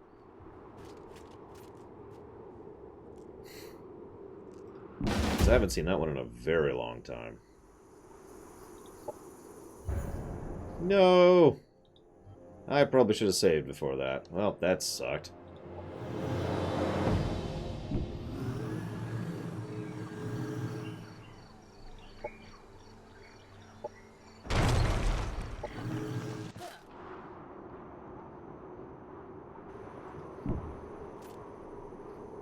That's fine. I'll just take the loss.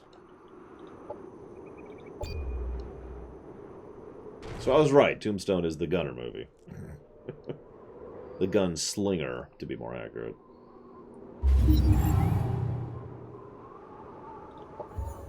Once we remove most of your natural form, we can imbue your body framework with substances and weapons that are anathema to organic life. This is the true subjugation of carnal flesh. Sounds like she says Colonel Flesh there.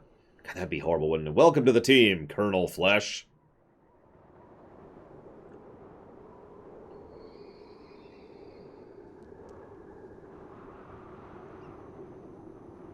I would rather not, Gum. I enjoy proper medical care and indoor plumbing and air conditioning.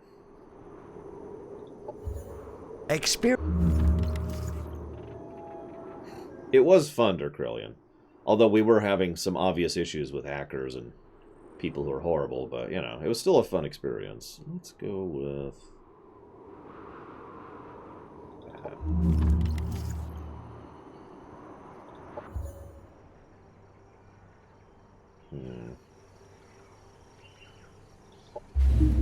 Actually, no, I'm right.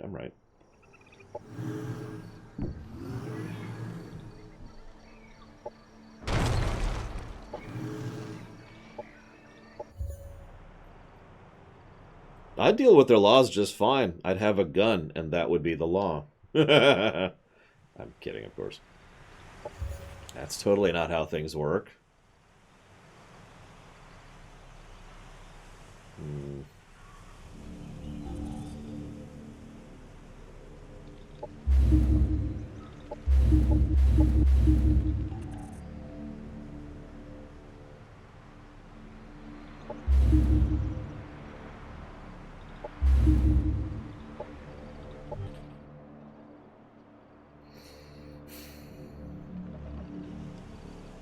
That's okay, I just walk into town with a gun. And anybody who's like, no, my God, I'd just shoot him. It'd be easy. Interesting. I figured it was a, you know, across the pond thing, so earlier. Do I like the thing? No, I do not. Operations available for priming. However, it is probably worth noting John Carpenter's The Thing is a very good film that I really don't like. It's probably one of the better examples in film of coffee that I can think of. Because I can recognize the quality of that film.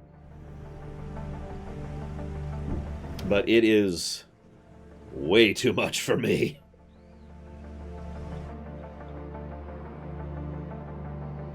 Yikes.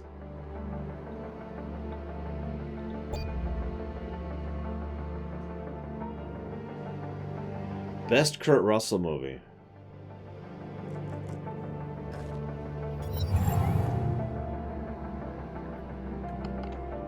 Hang on. Let me get a list for that one.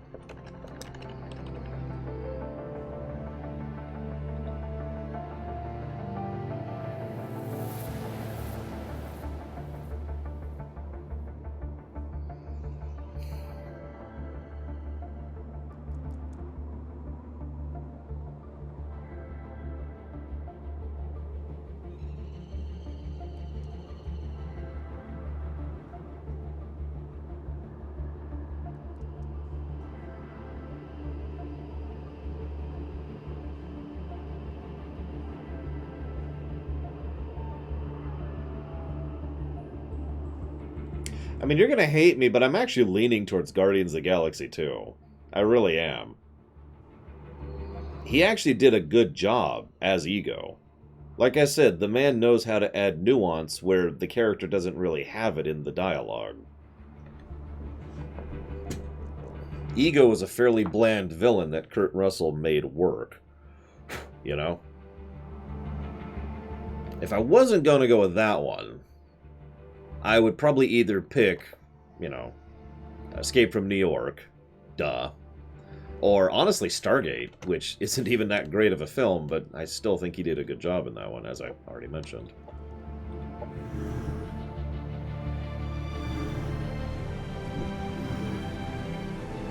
Are we at war with them right now?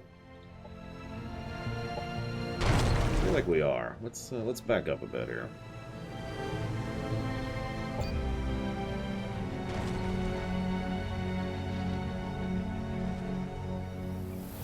Also, bonus points to Big Trouble in Little China.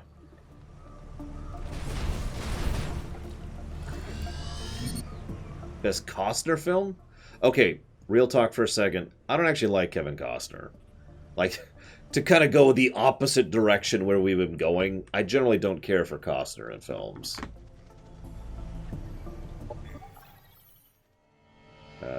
Sure. Also sure.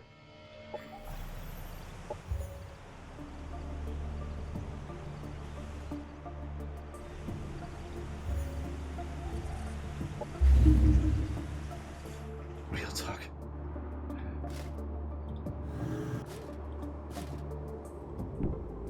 Admittedly, Untouchables was my first thought, because Untouchables is a really good film. I didn't like him that much in Robin Hood. I didn't like him that much in Waterworld. I didn't like him that much in Postman, also known as Desert Waterworld. I barely remember Dances with Wolves, so I can't speak to that one.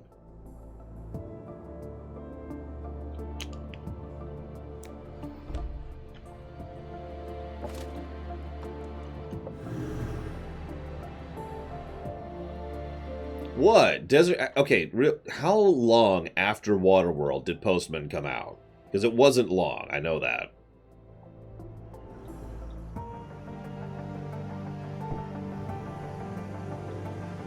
And I mean, so you got the post-apocalyptic world of water, and then you got the post-apocalyptic world of light fallout.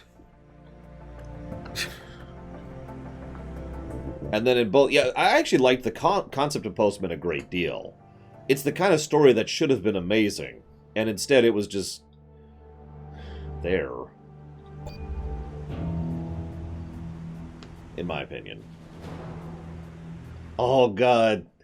You remember his final line, Dakota? Because I do. Oh, thank God. I love that. Truce! Oh, yes, I'll definitely stop being at war with you. Here. Go away. War has been declared on us. Why? Yeah, he was super... Oh, thank God I'm about to die. He did. Yeah, I agree, Dakota. He was surprisingly good.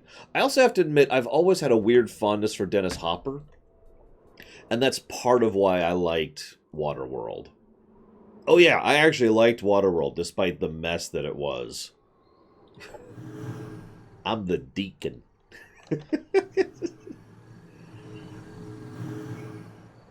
And of course, he's probably one of the only reasons I could derive bizarre enjoyment from the Mario Brothers film. Which, let's just be honest about this, that is a terrible film. Let's just be real. The Mario Brothers film is bad. But, my God. And no, I'm not a big fan of Apocalypse Now. What am I doing? Why are you not building anything? What the hell?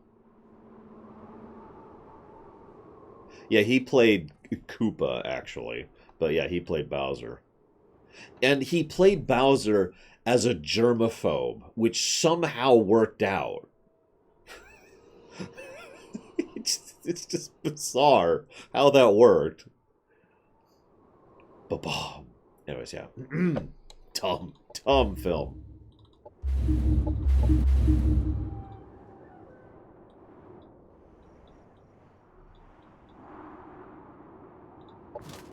I saw a lot of video game movies in the theater. Oh yeah, Gum Gum. I'm well aware of Brando's yeah. Anyways, let's see here. Did I already? Yep, I did. Oh yeah, we're at war again. Damn it, why are we at war again? Why do people keep declaring war on me? Stop it. Yeah, I actually looked into Apocalypse Now because it's very relevant to the career of... Wait, hang on, let me make sure I'm getting the right name. Let me look this up real quick. So I screw up my names every now and again. I don't want to be talking about the wrong guy. No, I'm right, Francis Ford Coppola. Who... That film, in an extremely literal way, nearly killed him. And you might be thinking, I mean, why do you care, Lore? Well, that had a very direct impact on George Lucas, who was very good friends with Francis Ford Coppola.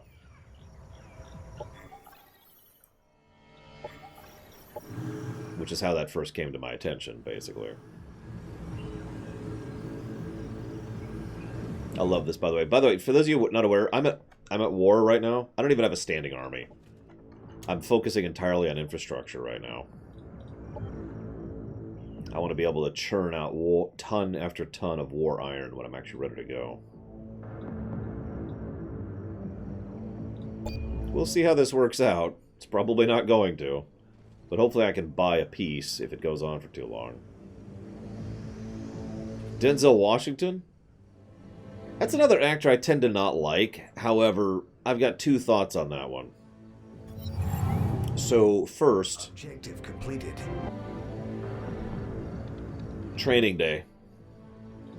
Operations available for priming. Believe it or not.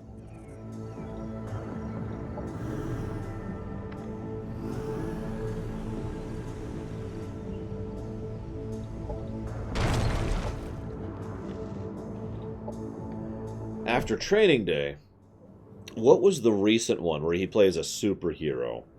Not the first. I know the second one has come out, but I haven't seen that. I only saw the first one. And it was one of those surprisingly goods.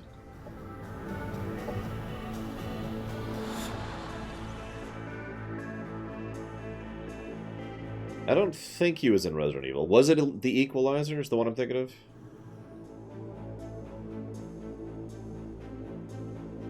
I think it is The Equalizer, yeah. I think that's the one I'm thinking of.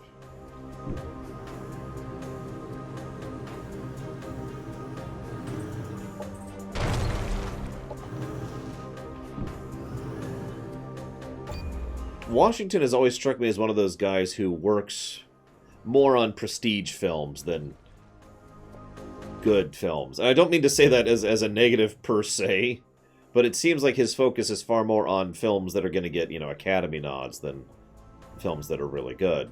I'm not saying he's not in good films, because obviously we just named several. In fact, by the way, Crimson Tide, while we're on the subject, for a good film.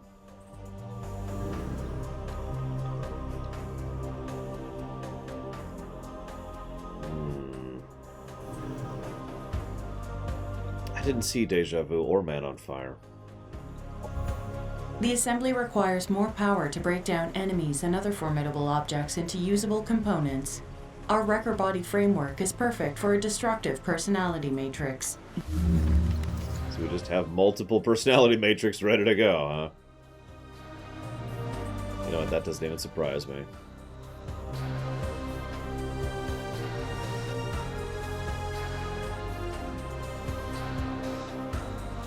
There's the big one. That's the one I really want.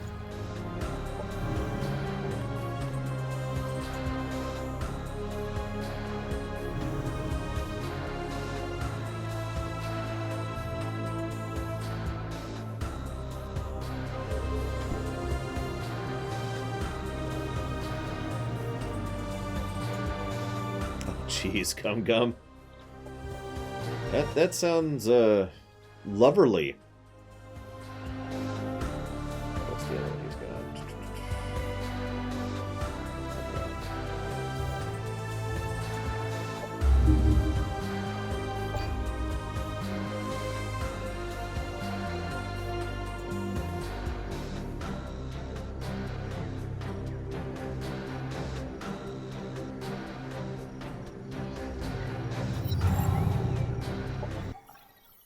No, thank you.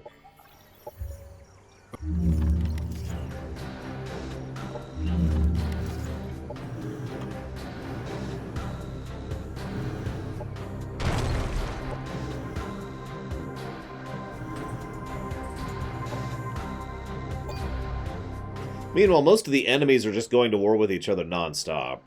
It's probably part of why I've been left alone so far, as everyone else is like... And I've been trying to be on everyone's good side.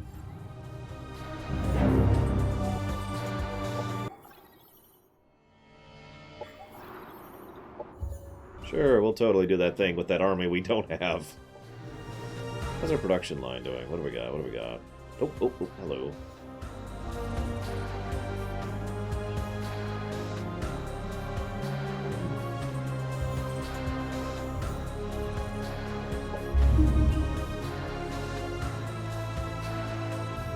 I have not sailed here, no.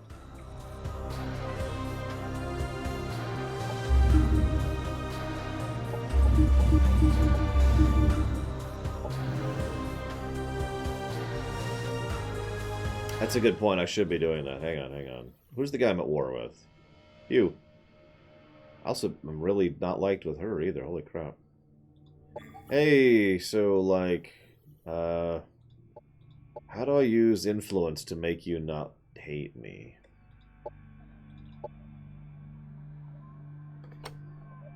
Compliment, apparently? Hang on.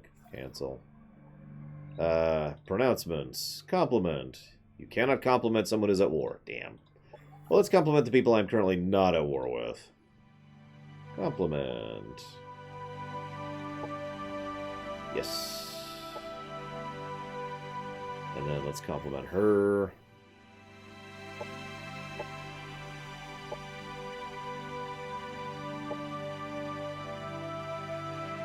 Let's keep... Oh, there's a timer on complimenting. Damn. We like you... Oh, hang on. She doesn't like us either. I think. Yep. You're awesome. There we go.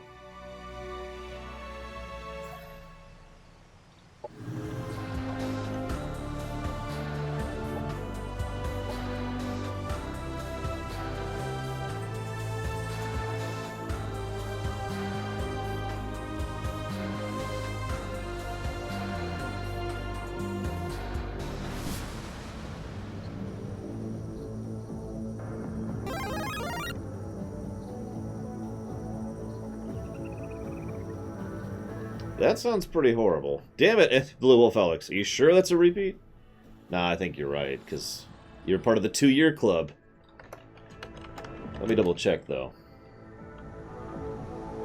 No, I don't have a 2-year thing for you, actually, Blue Wolf. You sure that's a repeat?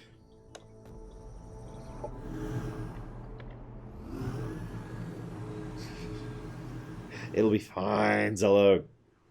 Oh yeah, let's keep complimenting them. Hang on, more compliments. I got influence to burn. Hey, how are you? You're really awesome. And you know what? You're awesome too. Everything is awesome. Sorry.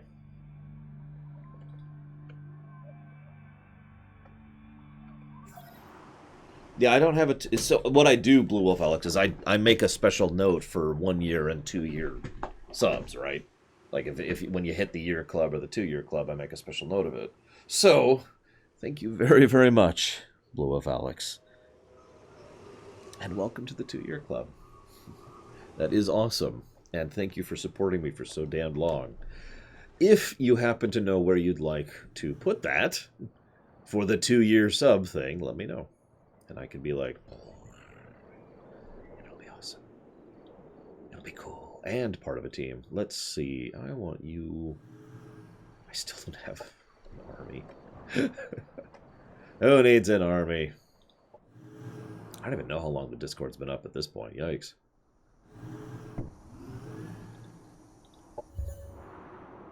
Oh god, old scotch. Ugh. Oh, thank you. Oh, hang on, is that...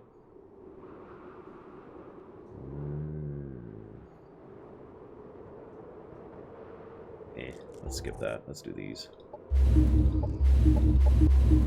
Whoop, whoop, whoop, whoop.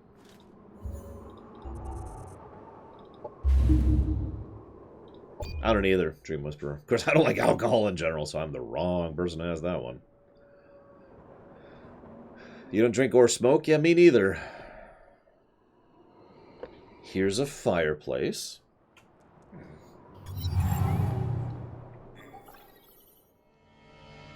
Nice to meet you. Are we at war?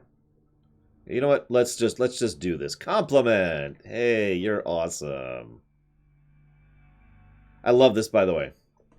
So I haven't been reading these out loud, but you speak with honeyed words, but are your intentions just as sweet? While this may be a step towards a positive future, your actions raise suspicion.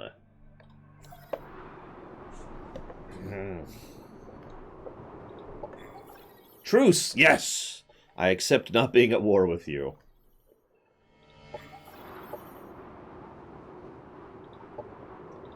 Operations available for priming. So we're not at war again. This is working out pretty well so far. Oh, yep, you're right. You're right. Let's go kiss his butt. Hey! Compliment! He just says the raise suspicion thing again. Like, all of them have been saying the raise suspicion thing. You got it, Blue Elf Alex. Give me a second.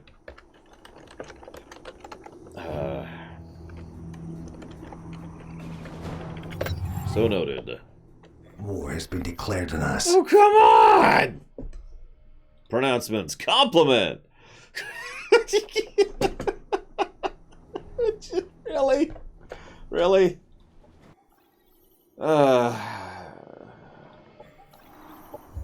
Just... That's just where we're going with it. That's just how it is.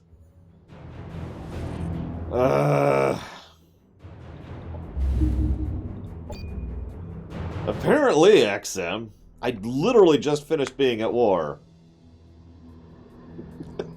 I can just picture that. But you're such a cool guy. Why are you declaring war on me?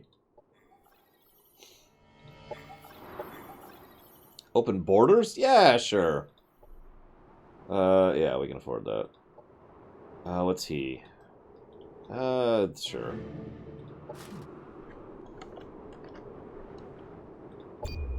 Oh my god. So you mean it's like the Godfather Gum Gum? I'm kidding, I'm kidding. No, Godfather had the opposite problem. Yeah, they apparently are just sitting there like, yeah, we're at war. Have you tried rebooting your body framework? That's often the most effective means of fixing a system lockup. Just perform a complete system reload. Call back if it doesn't work. That is unreasonably funny.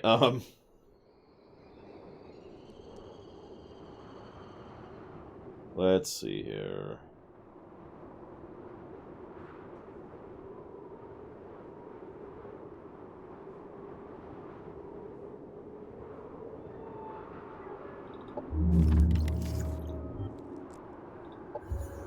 Now that we've...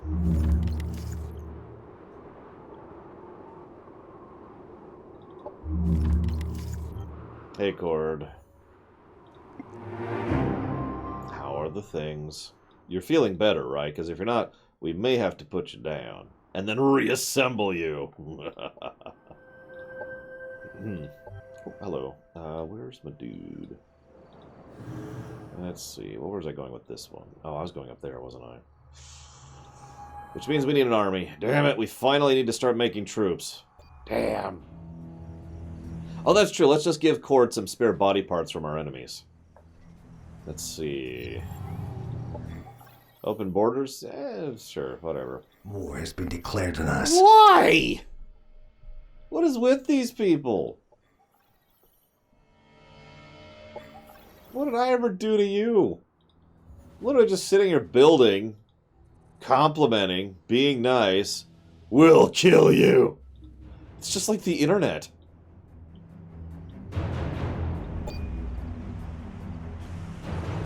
No, Gum. Why don't they like cyber zombies? We're here to improve them. They will be made useful. What's the problem?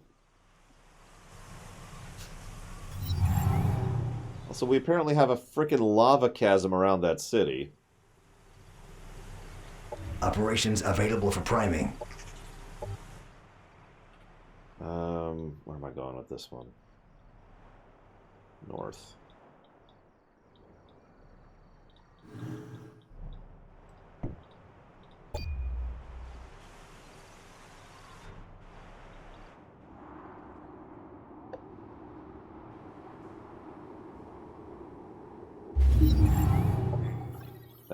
No. Truce? Hey, we're not at war anymore with those guys. That was like the quickest, that was like a 2-turn war. What the hell?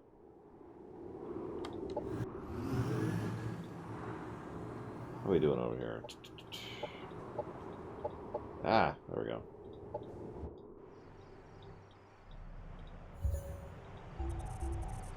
Ah, jeez, I have so many things to build. Alright, what are they working on right now? Ah, wrong button. There we go.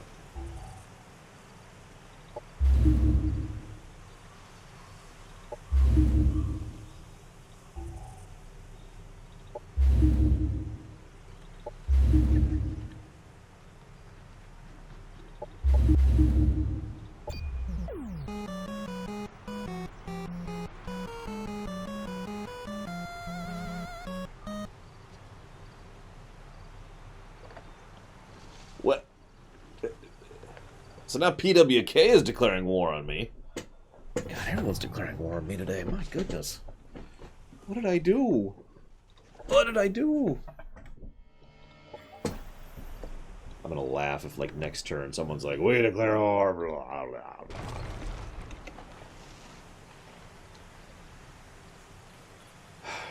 Well, there's no donation comment, so all I can say, is thank you very, very much, PWK.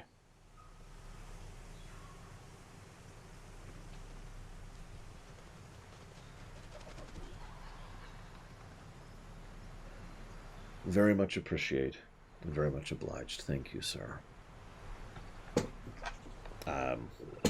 If you happen to know where you want to put that, or if you have anything to share, let me know. Like I said, the comment was empty. So all I can say at the moment is thank you.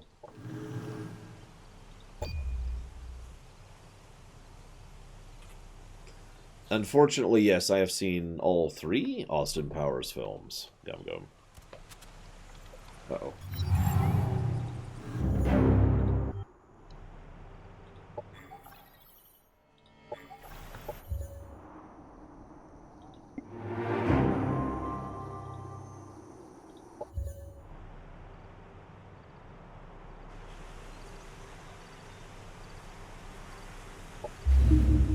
Believe it or not, and I don't mean this as an insult, but juvenile humor is not my thing. It never has been.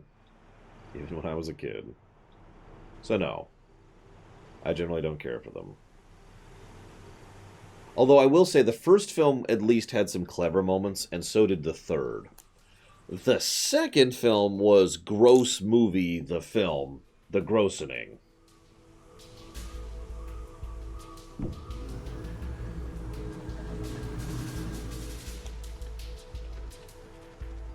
I don't think they would do that, Cord. That's pretty gross, man.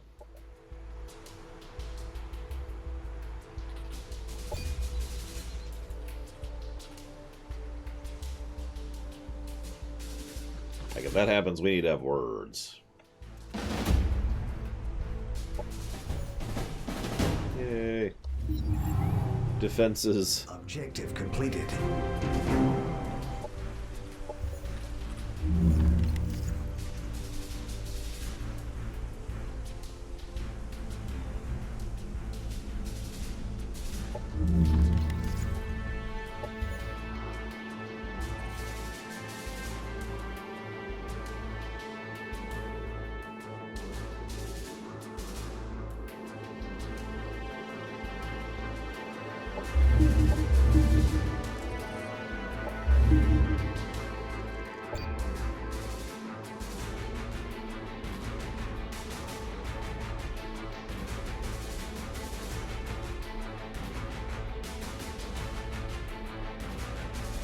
I think we lost PWK, guys. He hasn't responded since I said thank you.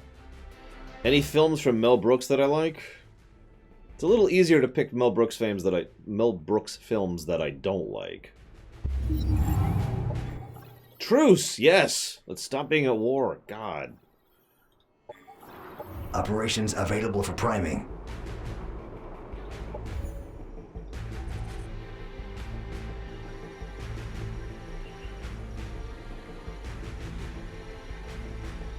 You sure, PWK?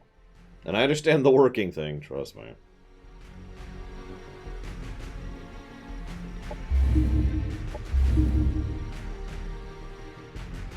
See you around, Cord. Good rest, or else.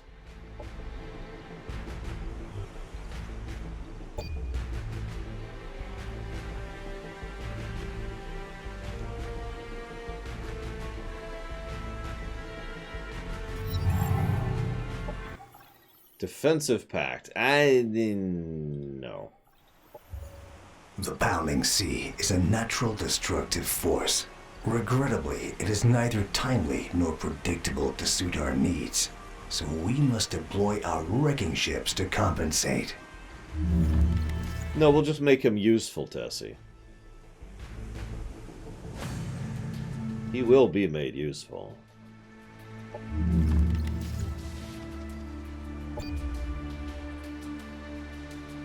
Off and on, Gum Gum, but not dedicatedly, no. I am familiar with the Fist of Dread. Make of that what you will.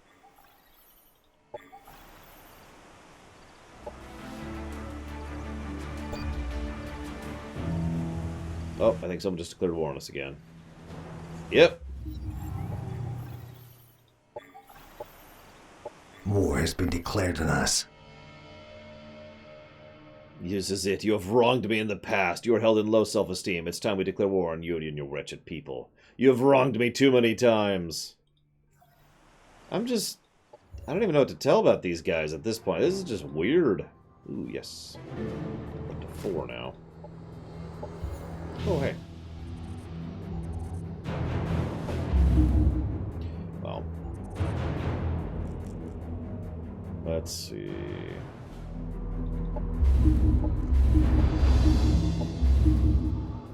Actually, no.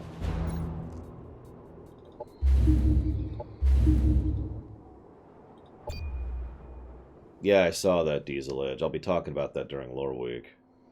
Do I think Judge Dredd would last in 40k? No. I think 40k is a more small-scale, cartoonish perspective on the 40k concepts. Oh, hey, that guy's dead. Someone wiped him out. That's fun. Now, let's get some compliments out real quick alike. Hey, she actually took that well. Sweet. Who's the other person who's constantly at war with us? Hey, you. Stop being at war with us. And he's just being a dick, as usual. And I think, yep, she's the other one who constantly is at war with us. Stop being at war with us. You know what, I'll accept, just so you leave me alone.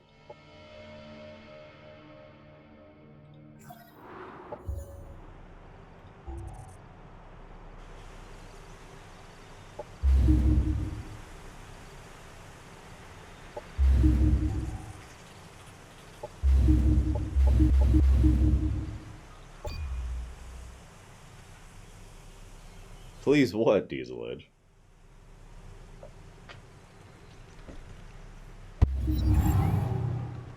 Objective completed. Defensive pact. I'm not ready to be dragged into other people's wars. I have enough problem with my own wars here. People just cannot get enough of being at war with me.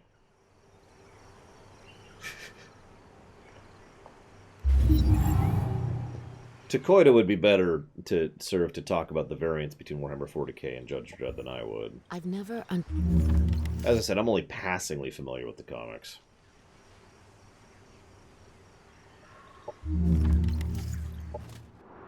Okay, so we got our first dude. Let's go ahead and set him up, shall we? Now that we've got a lot of really good mods, including the reassembly module, which is one of the things I really wanted. This is great, by the way. Check this out. It gains regeneration, healing 15% of its max health every turn in combat, and recovers all of its health at the start of the turn on the strategic map.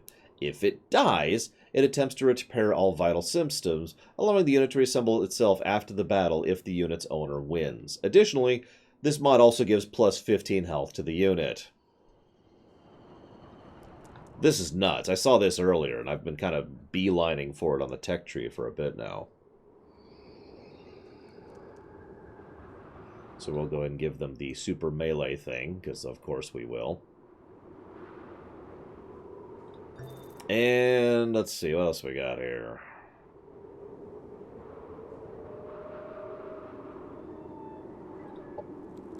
Looks like we can give them both melee updates. Wow, that's just mean.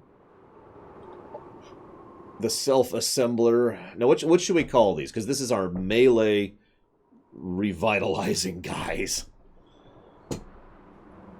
Of course I wouldn't, Gum.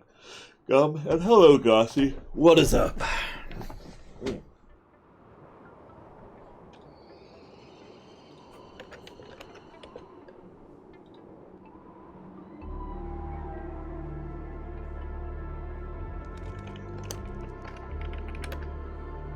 Ooh, I like that. The undead scavenger. Oh, no, actually, you know what? You're right. We should have something cheerful.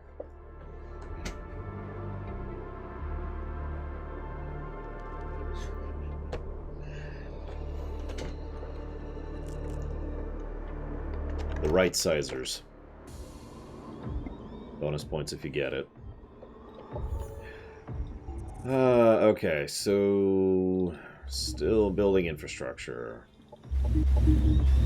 We're getting there, though. We're getting there. So, Crazy Nurse, we've been building up infrastructure for a while people non-stop declare war at us. But we're actually finally building units to get our armies. We have 4 armies ready to go here. Or at least we will. So this... We hoped the assembly would fail in the sand or run out of the energy in the toxic wastelands. That's when we first saw the lightning rider hovering on the horizon. A fairly basic Faraday cage protects its organic parts, while all around its edges it collects energy from the clouds with lightning rods. At first it stood in the sky, collecting the lightning. Then a thunderous arc of electric energy leaped across our center. They scattered despite my pleas that we fight back. Do they expect to outrun lightning? Zoom, zoom, zoom, zoom. Reassembly module. Static buildup, and arc. Actually, no, not the arc. That one. Boop. So we've had right sizers. Now we have to have bright sizers. Does no one get it? Okay, so back in the 90s, there was a weird trend to try and come up with more and more terms to refer to being fired in a positive light. So, we had, you're fired, and then you're laid off, and then you're downsized, and then you're right-sized. Now, to my knowledge, that's as far as it got, right-sizing. But that is a real term that corporations actually use to refer to firing you, was your position has been right-sized.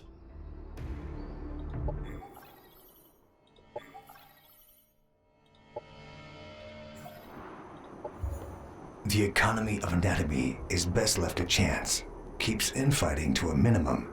It's best to remove all parts, mix them up, and reassign them. All in the assembly are replaceable. None are happy, but all are strengthened. Okay.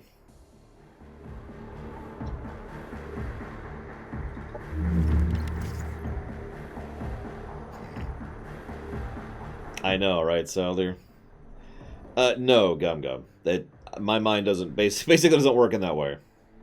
Also, the Empire is in a fantasy setting. It just also happens to be a sci-fi setting. So what's this? Oh, I already talked about these guys, electrician. So let's see, what can we give? Do I have the... Oh, I don't have that. Oh, I'm not going to mod them yet then. I'll give them the reassembly module. But that's it for now. Well, let's just wait on that. Remind me to upgrade my lightning Gatling guys later once I get the mods for it. Oh, we're capped out again. Love me! We like you. And you. We're just going to constantly compliment everyone. It's going to be great. Everyone's going to be happy with us. There's going to be no warfare. No poverty. No sickness. No war. You look outside the grounds of the assembly and you see paradise.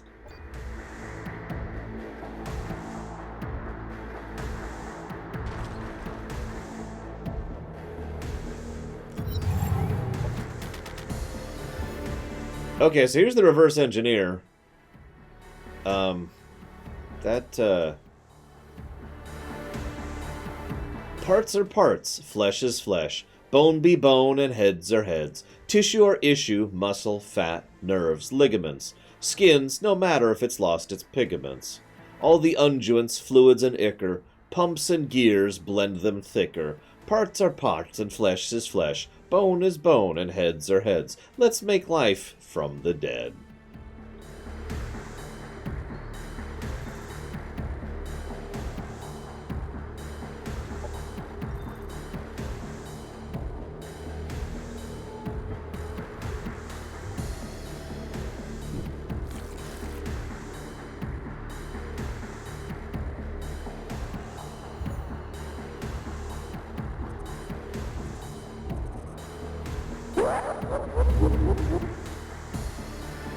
Oh.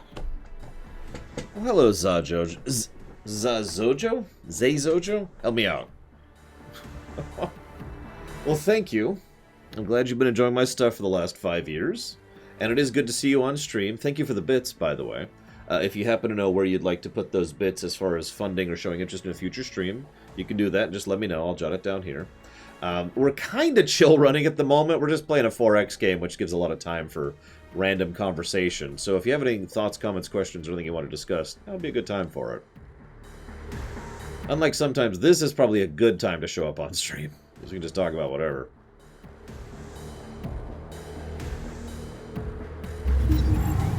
Operations available for priming. Zazojo.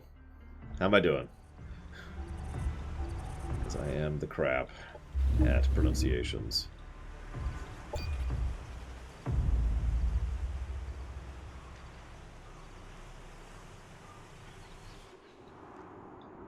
Well, we have 126 things you can put it towards. Defensive pact. No. So here's the wrecker. Challenge assessment. Targeted quarry concealed behind a barricade. Choke points make assault numbers irrelevant. Predictive damage assessments. High casualties. Tactical alternative solution. Deploy wreckers. Crush obstacles. Break outer shell. Collect riches hiding therein. Assault horde can provide support to harvest a counter-swarm. Colony will swarm the wrecker with melee attacks, but wrecker can deploy wild strike maneuver. Composition strong. Mobs are nothing more than another obstacle. Plong. So, we got Gorilla Man here.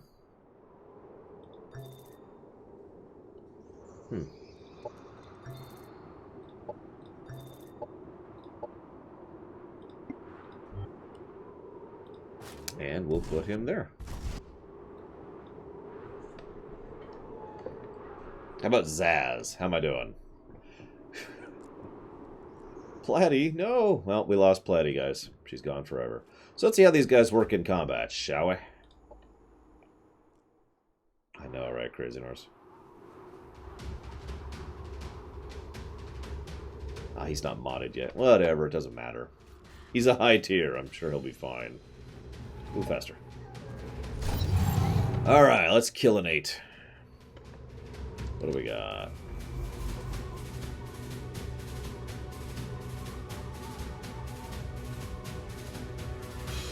Okay.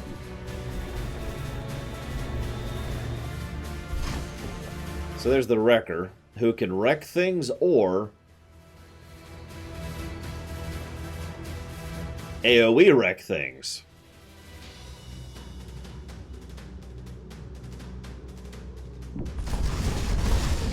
Sure. He actually can't take cover. That's funny. Oh, that's me.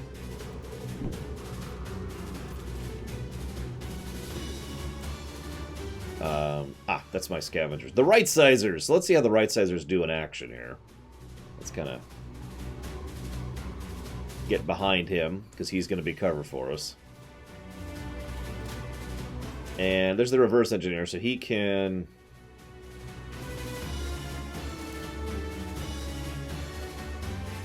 reassemble is once per combat, sadly. But he can just summon guys. You got it. Zujo. Warcraft 3 Reforged. So noted, sir. Oh god, I'm gonna have to move up the marker now, aren't I? Ah, whatever. I can do it.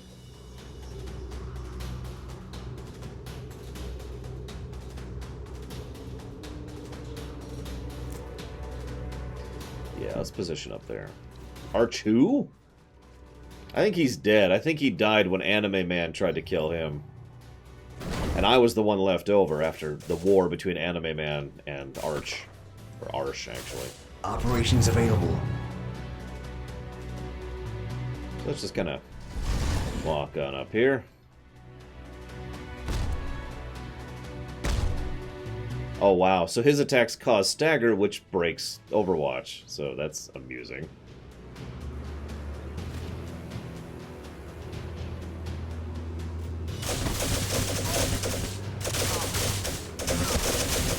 Goodbye. Enemy terminated. So who's that? That's me. Where's my lightning dude? There's the lightning dude. Let's get in position. And then charge up.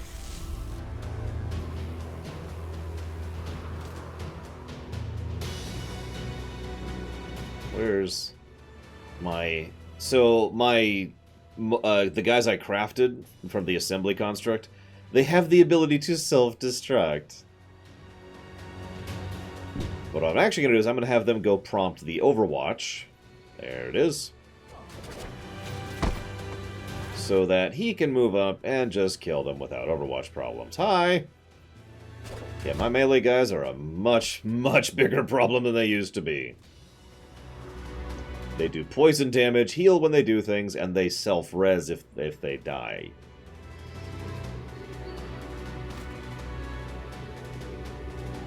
What?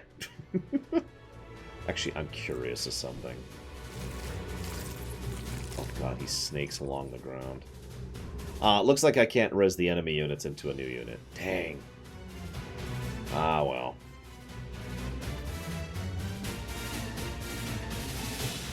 Oh, yes I can. But I can't do that this turn. Next turn, we'll totally make him into something marvelous.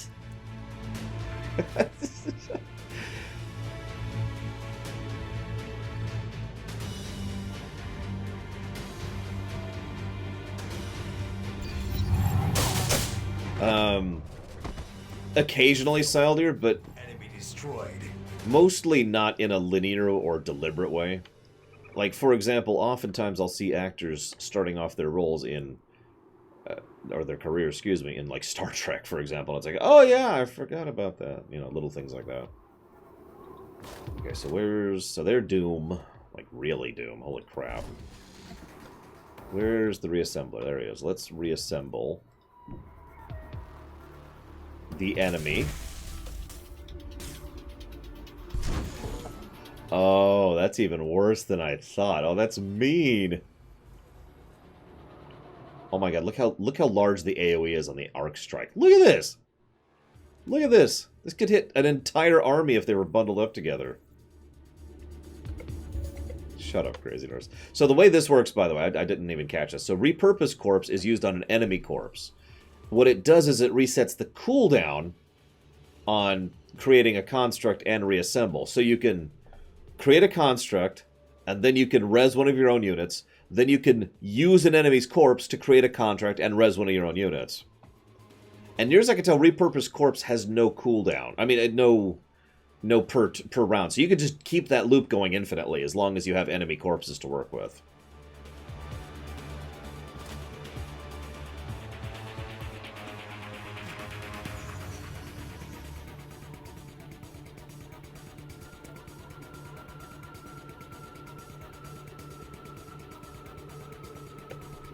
Look, I'm just saying, necromancy is efficient.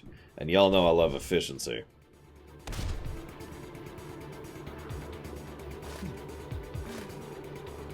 Let's go send the right-sizers in. Honestly, I could probably make an entire army of just the right-sizers. These guys are mean right now. Just really mean.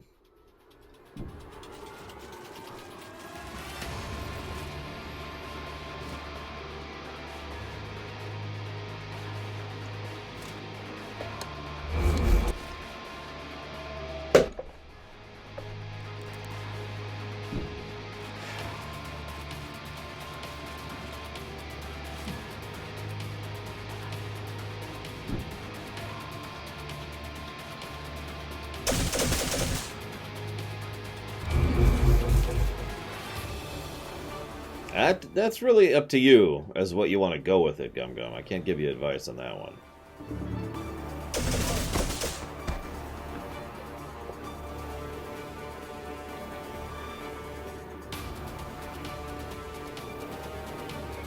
I noticed! Exclamation mark. Make sure you send her the correct one, period. Also, comma, did you ever end up getting all of the pictures? Question mark.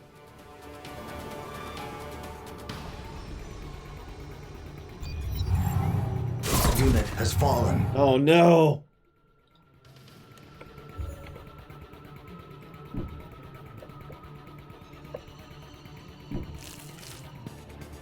No, do the thing.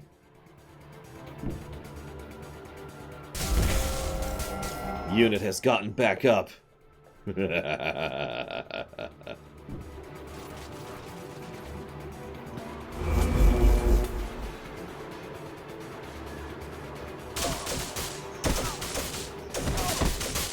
Enemy killed. Well, that was all very The amusing. assembly march on. And everyone's at full health because they all have the mods that heal them after battle. Objective completed.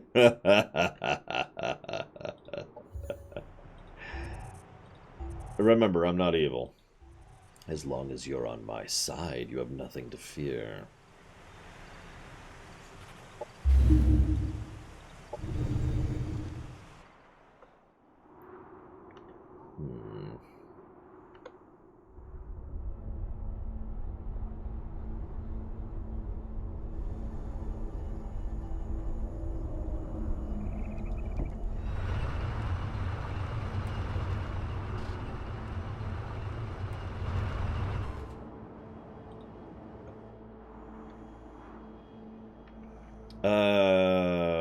Alright, what's the red layer? Like, I know what you're referring to, but I don't know what it looks like. I don't know what I'm looking for.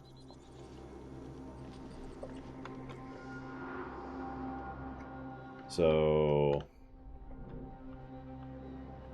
I'm guessing that is it then, because I don't see anything else. Like, okay, so that's just enemy units, right? So I'm guessing this then would be a lair. Even though that's not, like, that's wildlife nest. So where's the marauder lair? Oh, there it is. There, that's probably it right there. That thing. So yeah, there's nothing that indicates that. It's just, I have to see it. Okay. Hmm.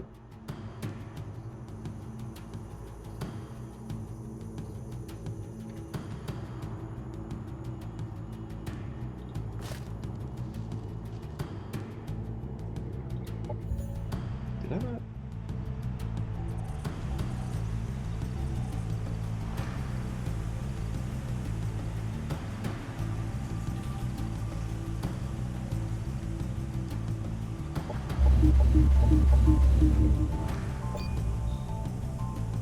Go and get our second army going. It's time to finally start getting our armies going. We've got a couple ways to conquer the world, and I'm thinking we're just going to, you know, roll over them like a tidal wave of blood and nightmares. That's what I'm leaning towards. Yes, I would totally roam. I didn't know roam was a verb now.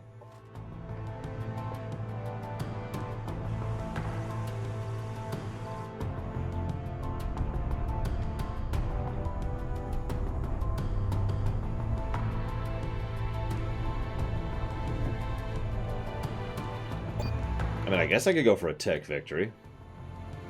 Hi, Kingsfolk. Are up.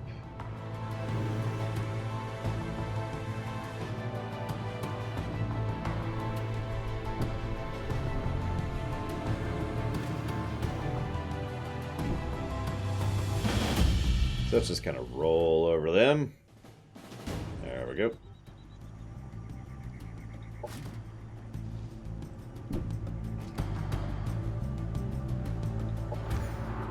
Sure.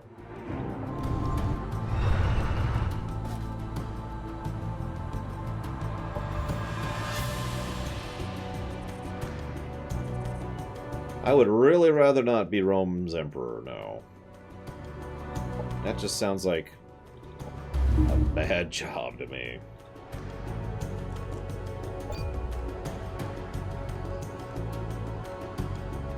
Alright, congratulations. You're the one at the top of the heap. Everyone wants to be you.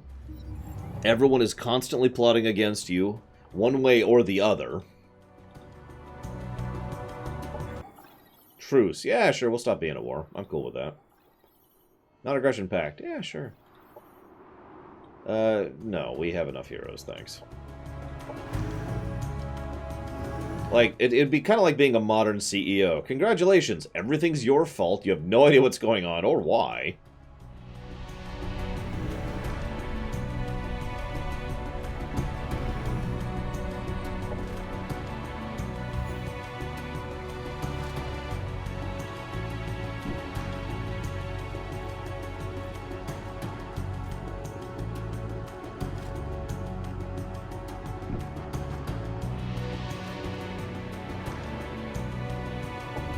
You just hang out there. What are they doing? Crunch, crunch, crunch, crunch.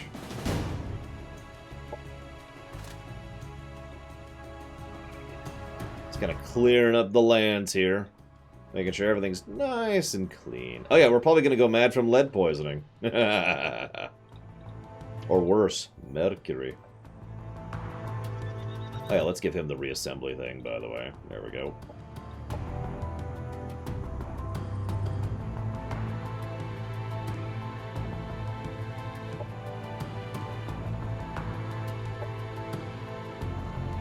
I mean, doesn't that just look just like me?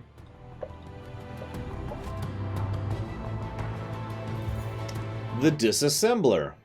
I've seen many tortured bodies pieced together by the assembly. So much suffering and death. Most sensible life knows the assembly is no friend to the living. Still, when I saw the disassembler firing its massive gun, I recognized twisted glee in its grinning face.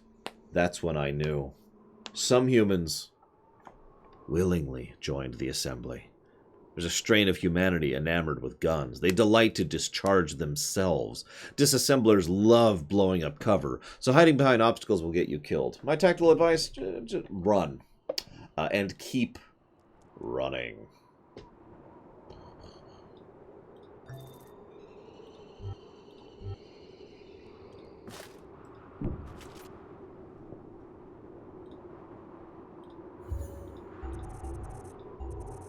James May. Where's the... Where is it?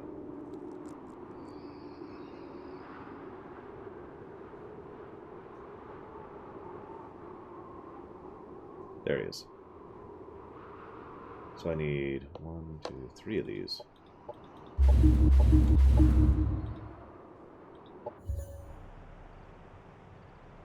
And then...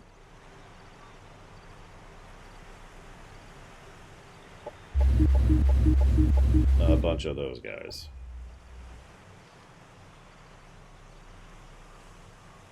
Like I said, Crazy Norse, mercury and lead. So Orzamar's king.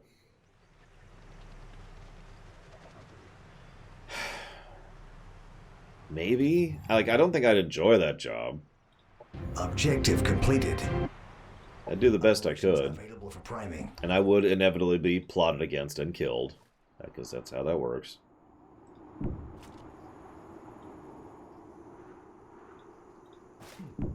I mean, I'd suck at the job. We know that. Look, I'll only be a politician if I have absolute power. If I have absolute power, sure. Why not? But being a politician without personal power is just asking for trouble. King of Ironforge? Ironforge has no king. Ironforge needs no king.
But I don't think I would do well as King of Ironforge. Again, I mean, you know, personal power, sure, but I don't have any personal power. I'm a squishy, dumb human.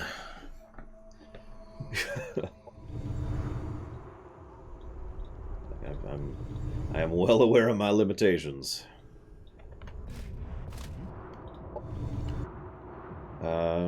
So you go there. Sorry, I'm making my actual armies finally. And hang on, I need you. Whatever, end turn.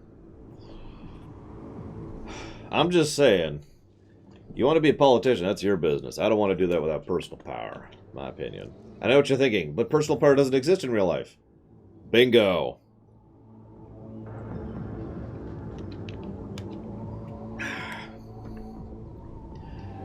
Honestly, the Devar... Even the richest are... But from a purely gameplay style, I think I like these guys, but it's probably because they're ridiculously overpowered. Like, I can already tell the strategic potential of these guys, and it is nuts. Like, just absolutely nuts.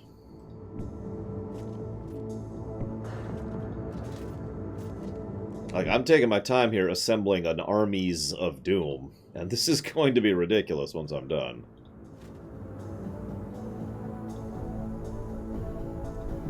Let's just wreck these guys in the face. There we go.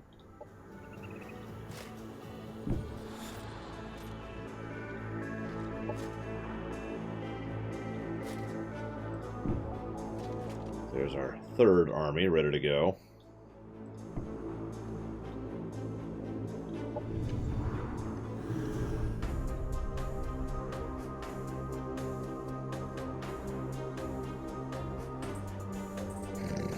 Wow, Diesel Edge. That bad, huh?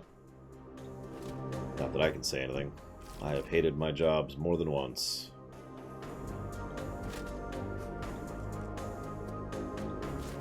Okay, so he's gonna need one too. That's gonna be the next one. Sorry. Let's get a little scout nading going on. King of Ferelden? That sounds like a horrible job.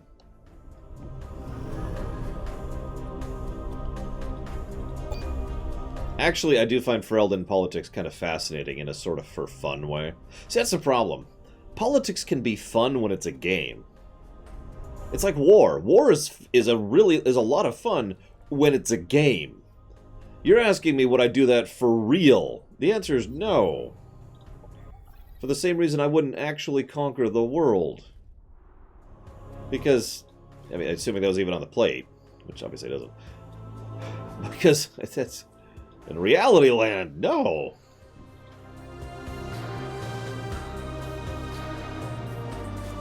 Okay, so I need you to merge up with them. There we go. And you merge up with them. And I need 3 more. Which we're almost done making. You go clear this out. You know, I just want to watch them in action. Just real quick. Let's just see what they can do here.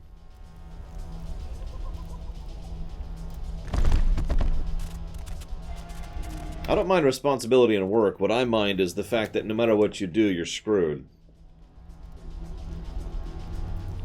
Best case scenario. Best case scenario. You have managed to you be a good ruler, and then you are killed, and then everything is screwed up within a generation.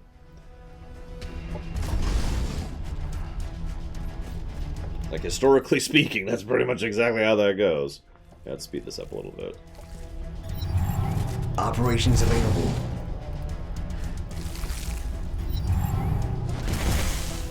What do you think this is? Crusader Kings 2? See you around, Saldir.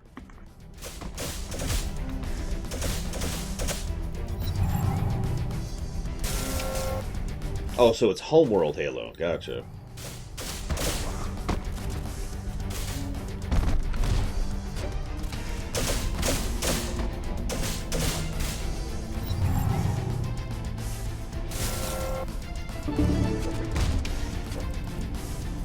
Enemy down.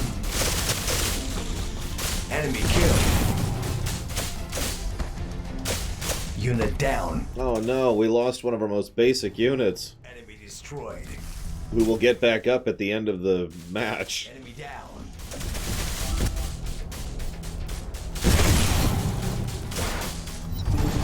Enemy destroyed. Our forces are victorious. Like that. He just gets back up. God, that's ridiculous. That is so ridiculous.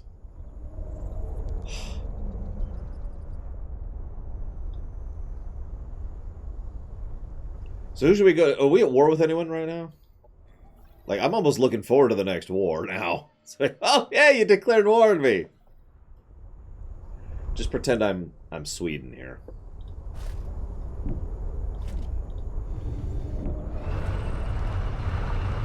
The same reason it would be bad to be anyone else's king, Gum Gum. I feel like I already explained this thoroughly. Start pad. No, I'm gonna let them. I'm gonna let them do it. We'll let them decide their own doom. I'm a big proponent of free will. Do I need... Yep, I need one more still. Why don't I head you guys over here? Yeah. What? They have the freedom of will to attack me and die. It's very simple.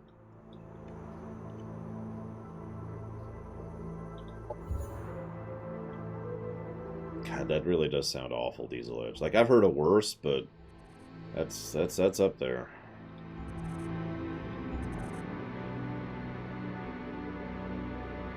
Am I still...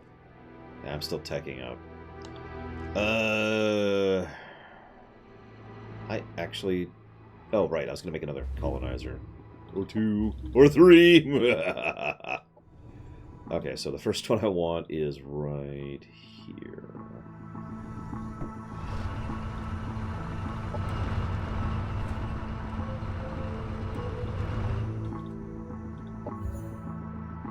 I am Drakrillian. We are playing the Assembly. We're the good guys, and we're here to help.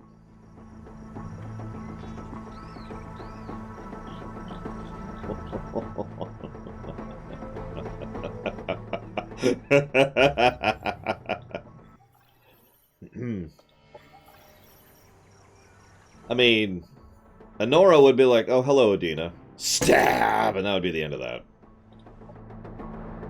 Eh.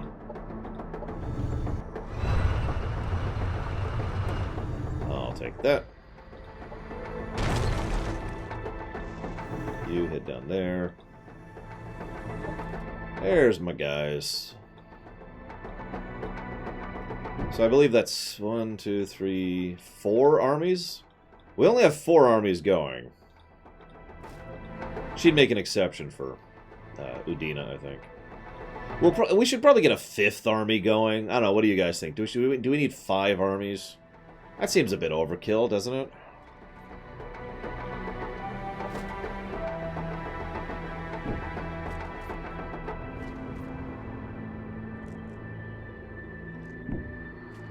Actually, you know what? Let's head over here.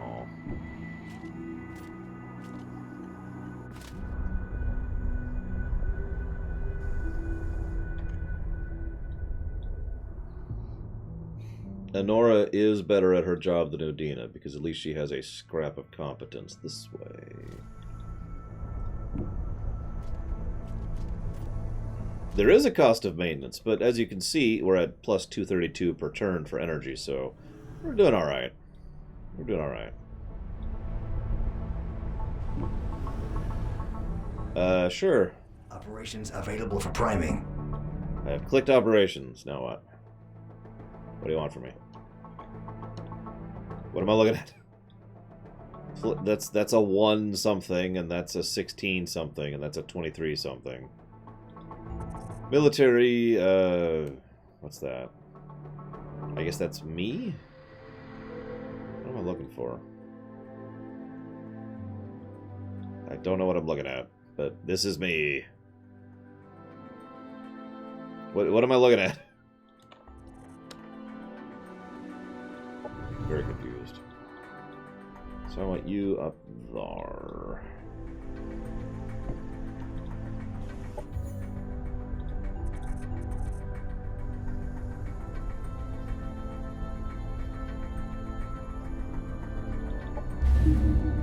I'd have to look up the specifics, Gum Gum, if I'm being honest. I could, if you want me to. Like, don't have a lot else going on here.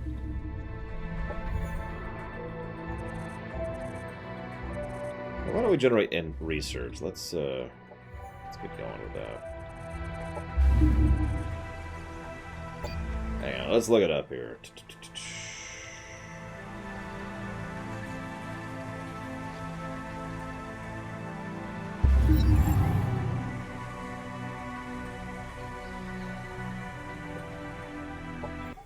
Non-aggression pact.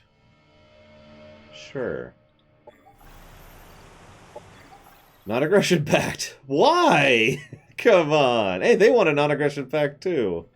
I wonder why. Oh. If there was an ultimate form of immortal sentient life, it would find us trivial. For every immortal being, a million others would need retreat to the dark rendezvous.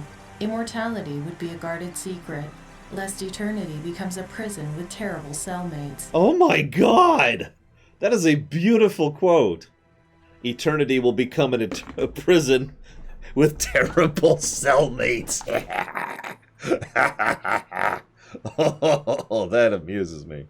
Okay, so let's start upgrading the ion gun so we can finish modding out our other units.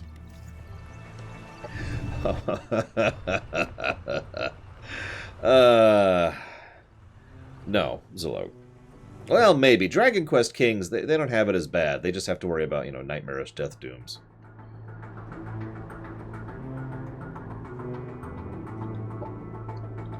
Oh yeah, and now that we've done that, let's make a Reaper. You just chill until we're at war. You go here. Get ready to kill people. And you're going up here. Let's just crush them real quick. There we go. And then keep heading this way. What are you doing? You're getting rid of that, which is right there. Let's get rid of this nuclear waste. Go on, get rid of the waste. But do we have to? Yes. Get to it. You Oh, that's an enemy. Don't go there.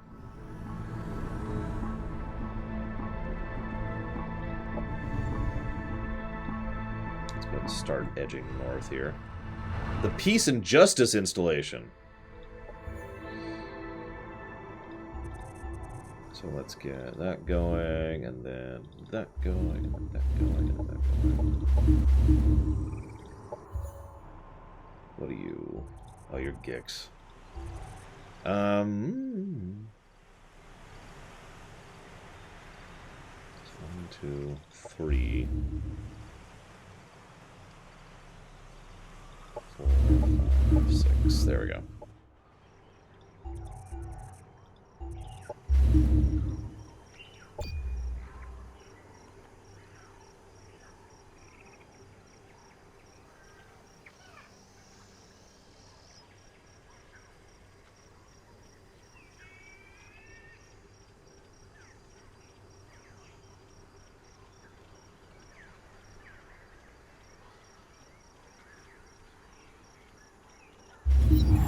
Did it freeze?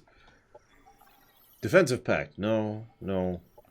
You want to not be at peace? Oh, you want a non-aggression. Everyone wants a non-aggression pact all of a sudden. It's so strange. I can't imagine why. It's basically required for the society and culture, Gum Gum. You're right, is the short answer, but it was still something they kind of had to do. For priming. Imagine if a Klingon commander didn't take the field with his troops. He'd lose the loyalty of said troops. Loktar, O runner. What is it you wish? How's that? How'd I do? Okay. Actually, let's... Oh, whatever, too late.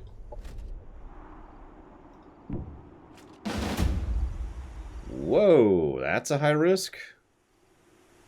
I guess I can see why. Never mind. Withdraw, withdraw.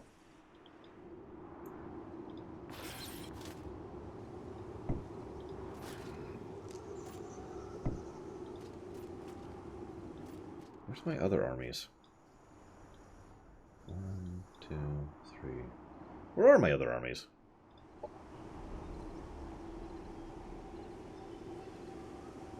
So there's him, and he's looping up with them soon. But, okay, so where are you? You're there. You're there. You're there. I guess that's it. Alright, whatever.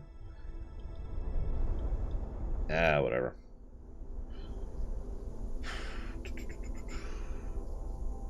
There's the Terran thing.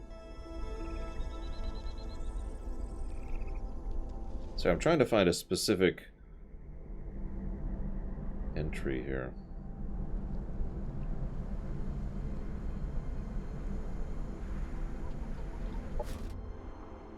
You just hang out for a second. No, okay, no. No. Don't worry, okay? It's all okay. Don't be afraid. We are here to help.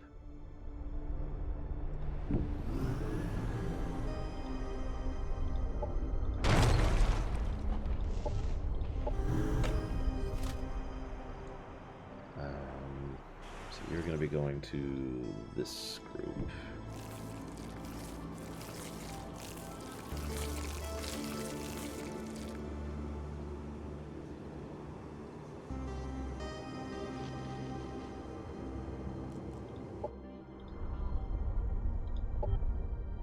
Excellent, Kay.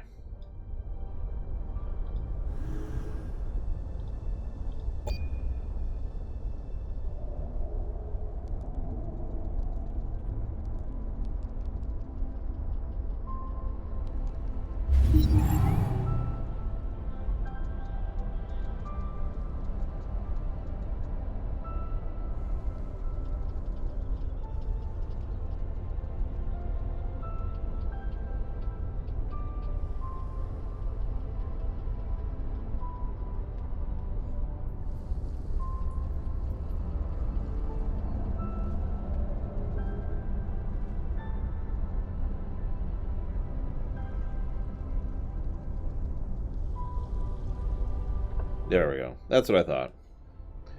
The term I was looking for, Gum Gum, sorry for such a huge delay, was the term freeholders. The freeholders are the basis of the entire governmental structure of Ferelden. I couldn't think of their damn names.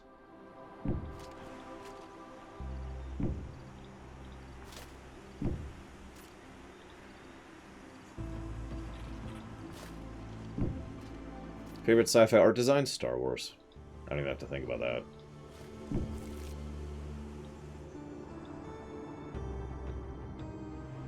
Star Wars' aesthetic has always been appealing to me since the beginning, since A New Hope, when I first saw it. Oh yeah, my niece has now seen A New Hope. Only A New Hope, but she has seen it. I asked her if she liked it. She liked it.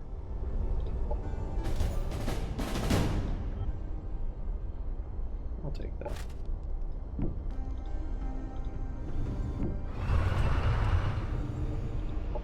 However, that one, I guess. Now she wants a chocolate lightsaber. I'm not making that up. That's actually something she wants now. Let's go here. What? No, this one.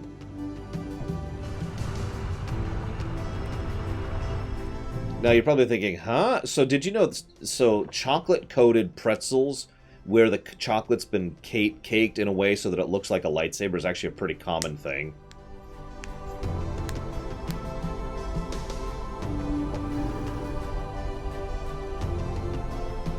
There's also lightsaber cakes. Not sure what I think of those.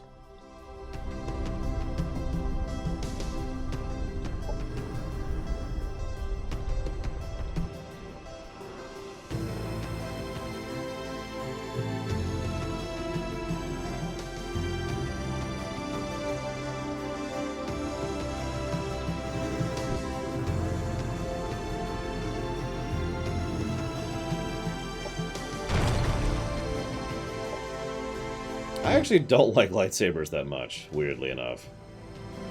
I would not trust myself with a lightsaber. I can work a sword barely. A sword that will kill me if I accidentally rush it up against the wrong part of my body.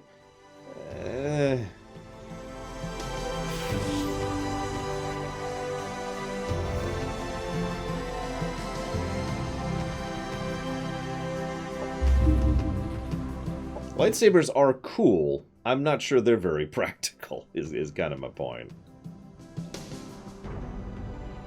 I tend to prefer the more... I'm trying to think what they're called, actually. So, Xemnas uses one in Kingdom Hearts, and actually Zero uses one in Mega Man X. So it's basically a lightsaber that's not... It doesn't cut through anything. It's a lightsaber that basically is an energy staff, or an energy mace, is how it's actually supposed to be applied, right? So it's still an energy blade, but rather than just slicing through like you're slicing through the air, you could, like, grab, for example, that type of beam, and it'll start cutting into you, but it will not instantly and immediately slice through you in milliseconds, right? And cauterize the wound. Now... See, the problem is, Zero's original Z-Saber was like that. Now, by the time the Mega Man Zero series came along, that's when they started making it so that he had a lightsaber, like just a straight-up lightsaber. Arc weapons can be neutralized using dissipation channels. If you can create a conductive circuit around the target, all that energy passes harmlessly around the protected structure. A lightning rod for an individual. Claudius...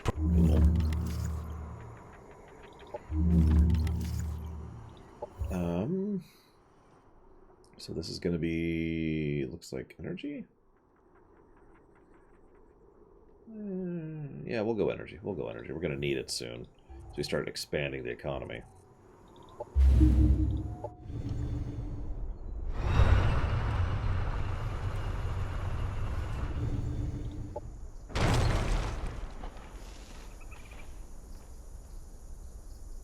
I actually don't remember how it worked in 6. X6, I mean.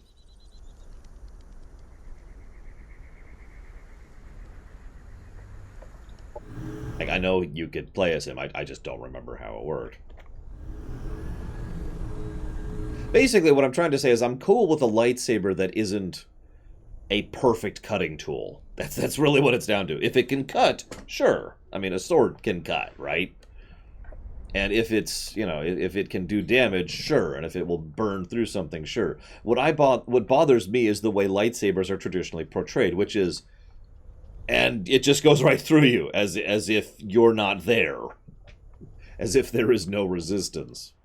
That level of cutting is not something I would feel comfortable with.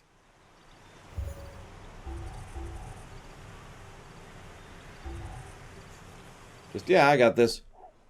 Like, it would, in practical terms, it would literally be like wielding this and doing this and cutting my head off. Like, this is exactly as much resistance as it would feel like to literally wield a lightsaber. Like, yeah, that's terrifying. That, no. Scale it back a bit and I'd be okay with it.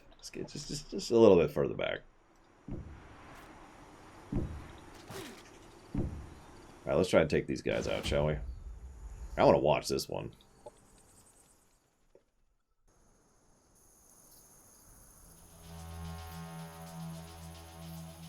What do you mean with the enemy believing they're attacking them? Why does the enemy need to believe they're under attack? Alright, so let's just watch what they do here, shall we? Let's zoom out a little bit.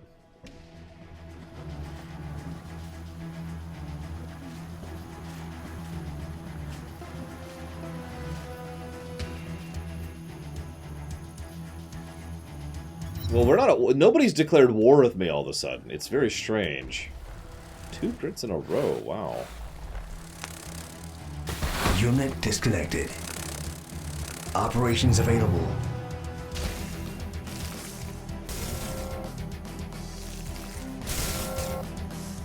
Oh yeah, I got a lot of assemblers. In fact, I have a reassembler in every army now.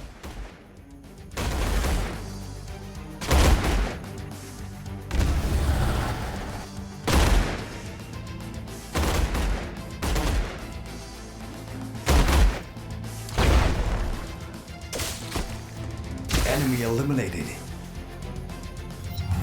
Unit under enemy control.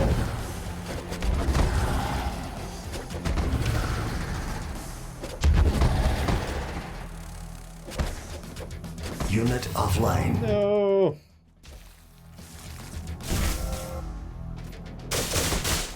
I'm trying to think if there's ever been a ground war in my history of the Empire, and I'm not coming up with one off the top of my head, Gum Gum. You're gonna have to let me think about that for a minute. Enemy terminated.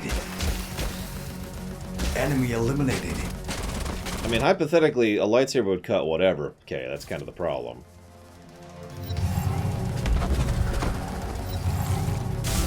So I suppose it depends Our forces are victorious. on how much you think magic would resist, you know, the energy blade. Oh yeah, and by the way, Objective completed. no losses for that fight. God, that's ridiculous. No losses.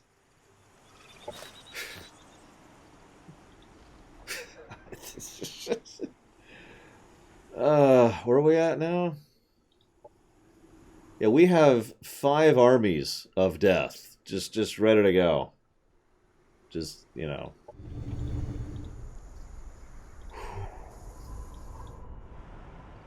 Well, who doesn't like us? Does anyone want to declare war on us? Hey, do you want to declare war on us? We have a non-aggression pact with the people who kept declaring war on us. We don't have a non-aggression pact with them. Hey, whoop, wrong button, wrong button. Not what I meant to hit. Ah! Hang on. Pronouncements. Insult!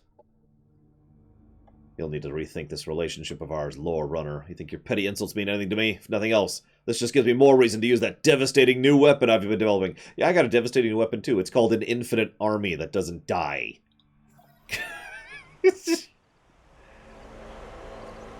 Oh yeah, we haven't... Where's our Reaper? Is he still... He's still in construction. We've been building the Reaper for like 5 turns now.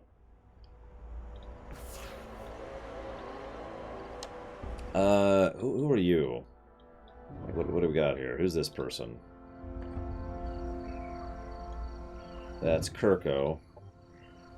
No, it's something else. Who's this? That's Hui Xiong. Oh, he's declared war on us a few times. Let's provoke him. Where's Hui Xiong? Yeah, hey. Insult.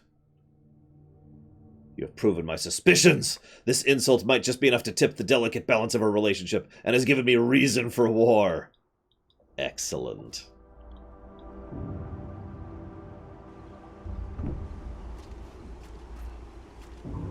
Listen, all I need is an excuse. Just an excuse. Give me a reason.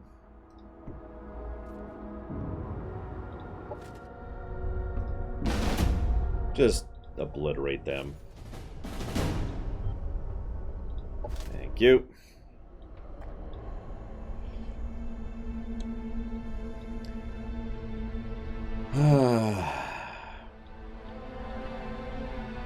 Yeah, let's do that.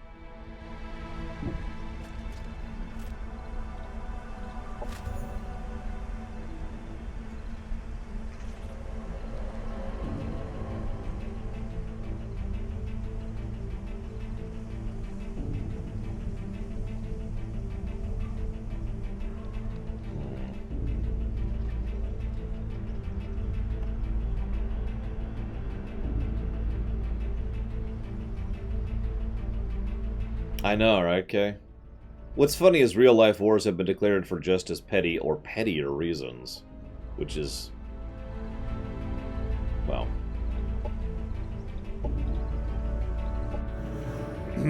point being... this is why war is fun as a game. And not, you know, in real life. Let's...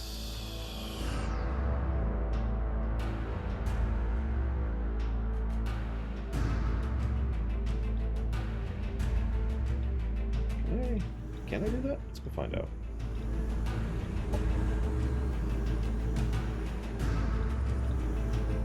I can.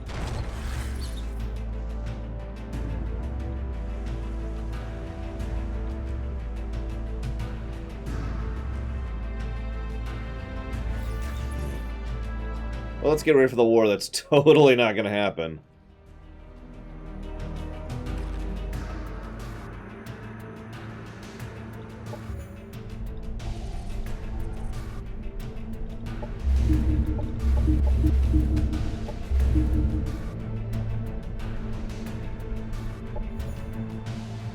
It's okay, they would never declare war on me. That would be stupid, right? I mean, like, they don't want to die, right?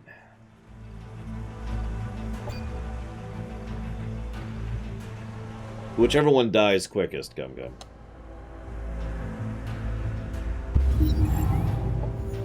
Cosmite is coveted for its uncanny reality-bending properties. The best tech requires it. Now that we've achieved Cosmite mastery, it's time to purge society of the lies, misconceptions, and cults surrounding this profitable resource. It's time to use it without fear. Damn right.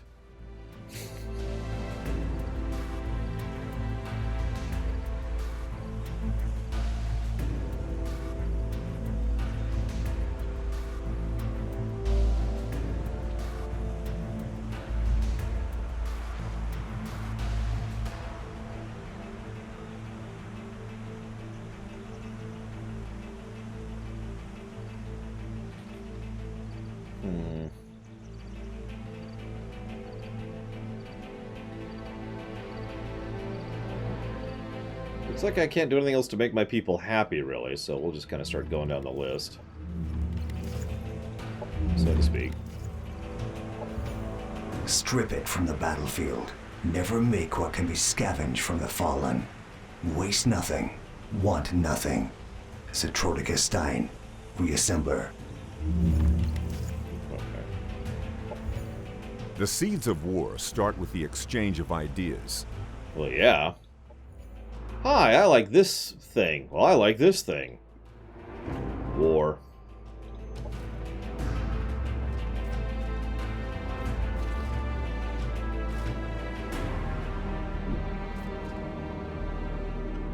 Well, I don't think I would do well in a military, Gum Gum, so the goal would be to get out of said military as quickly as possible.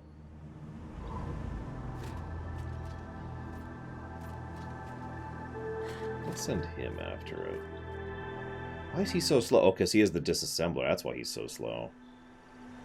Okay, that makes sense.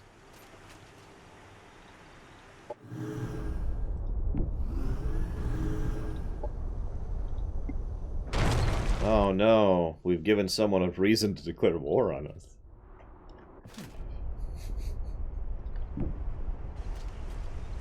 Hey, Baronessa. Yeah, sure.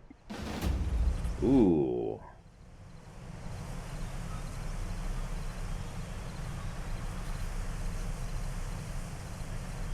Let's see what they can manage here. I have all the win conditions turned on, Dream Whisperer, so I could win any method. However, I don't know what any of those are, so I guess we'll find out. So we might actually lose this fight. They have a lot of high-tier units here. And all we have is the Infinite Army, and we've only got one of them, as opposed to all of them. So let's go ahead and hit this button and see what happens here, shall we? Operations available.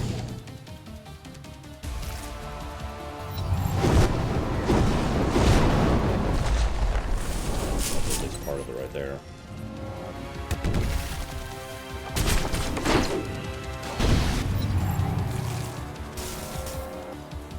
Get into melee, you morons.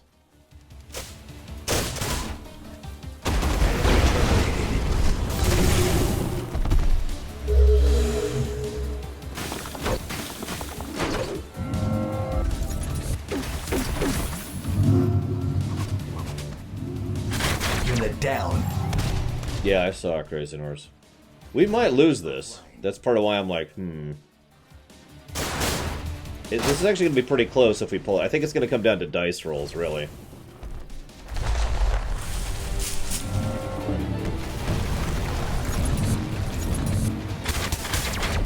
They're being smart and they keep withdrawing, too. Just making this harder than it should be.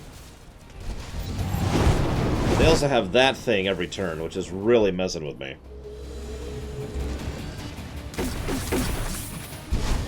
Our leader shall return.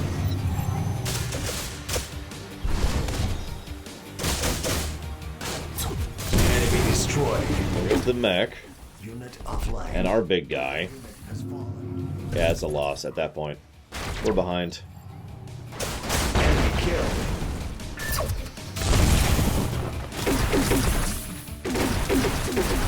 Disconnected.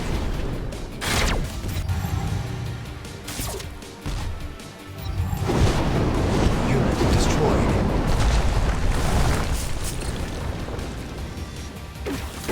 Unit lost. The assembly will be back. So yeah, that's a loss. I don't feel like accepting that, so I'm going to undo that.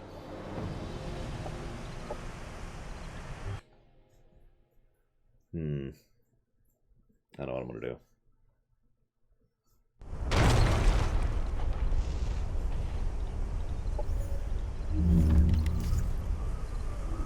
Didn't I already... Because screw me, Dream Whisperer. It's a rough answer to that question. Blah, blah, blah.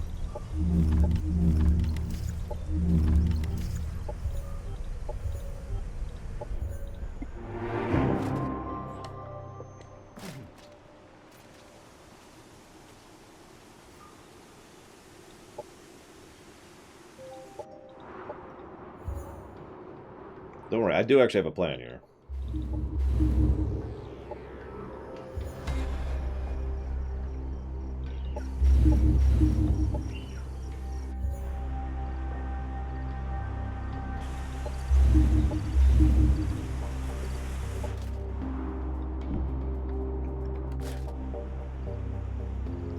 What am I doing with you? What was I doing with you?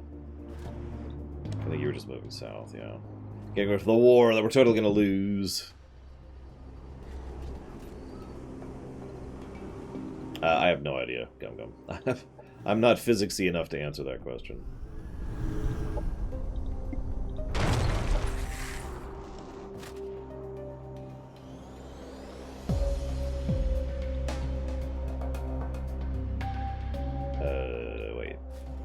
Oh, that's this guy. Right. Wait, no? Where's...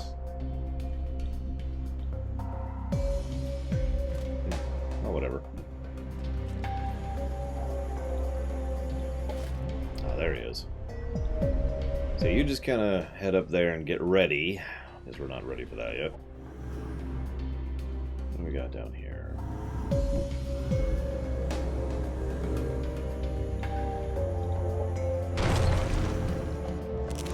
So, the Reaper. I don't actually see a person anywhere in that. The Assembly were created to save us from a virulent plague. We never anticipated our creation would turn against us. If my research is correct, I've isolated our miscalculation in Assembly motivational programming. There is a presence in the Intelligent Neural Interface Ocular Consciousness Hypercore, or INIO, whatever. The Assembly adapted the hypercores to control a cyborg swarm that can gather as the deadly Reaver, excuse me, I'm saying it wrong. Its hunger grows and replicates until nothing remains. I broadcast this warning into the void. We cannot defeat them. Perhaps you can. We fight the hunger of death itself.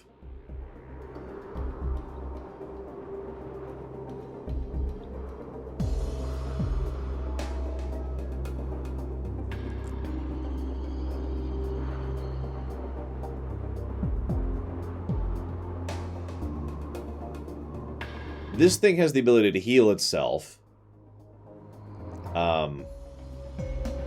And I don't mean, like, once per turn, just in general. It can also re-energize someone else, giving them all their stuff back. Their main attack is the Arc Storm.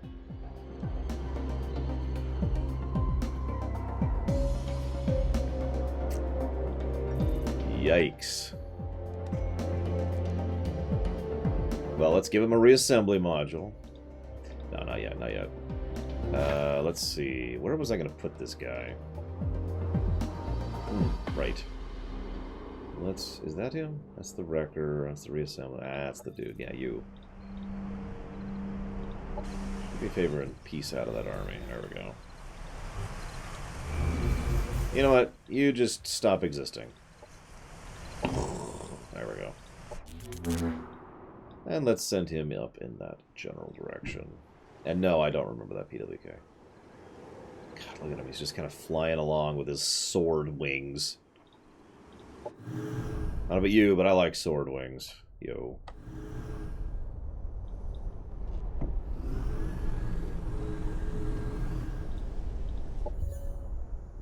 Oh my gosh. Okay.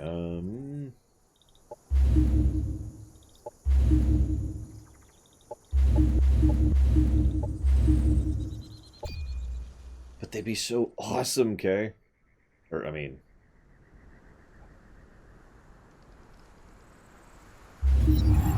they'd be so wicked sweet. Sure. Sure.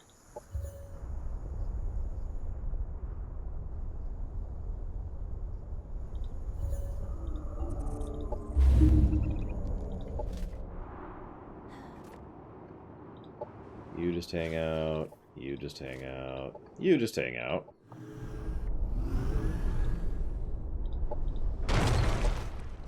You go ahead and kill this guy really quick. Just super quick. Just real quick. I mean, they're in the way, so you know, you might as well, right? Keep sending the Reaver up there.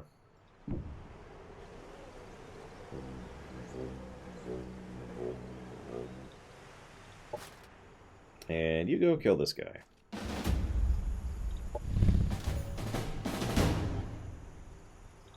Objective completed. How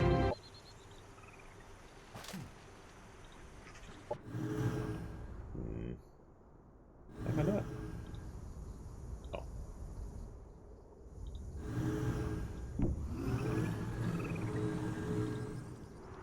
Oh. You just chill.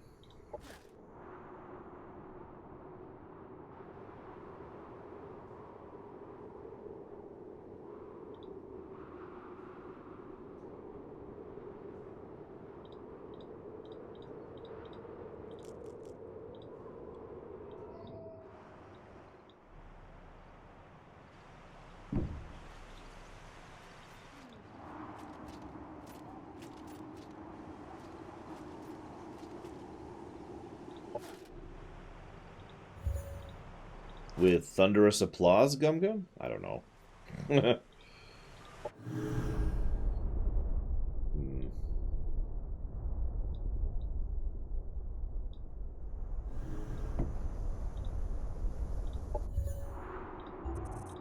is that it already? Yep, found that.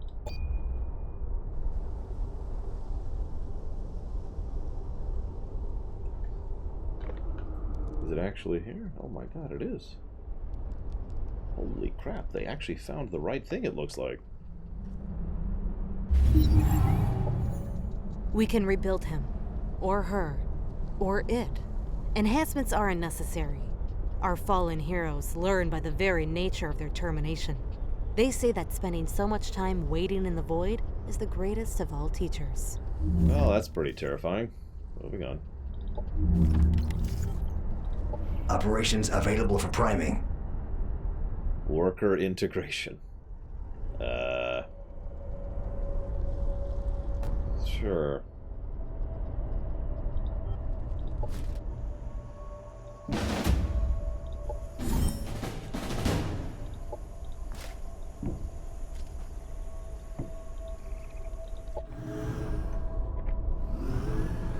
The name of that forest is the Black Matter Grave. Not sure what to think of that, actually.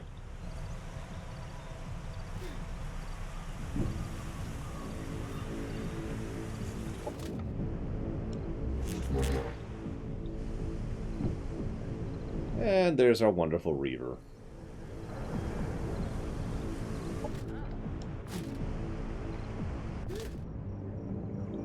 Here is... Oh, I see where I am.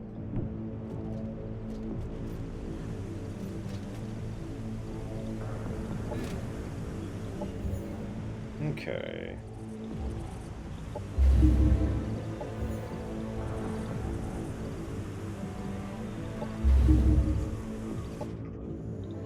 Yeah, they're already working on that. Okay.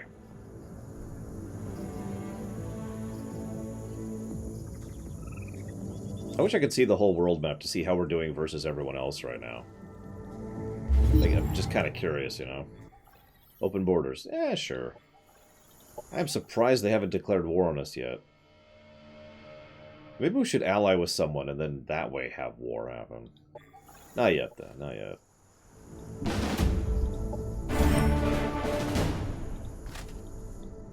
We're not quite ready for war. We're getting there. We're getting there. Who the heck is this? I'm not sure who this leader is.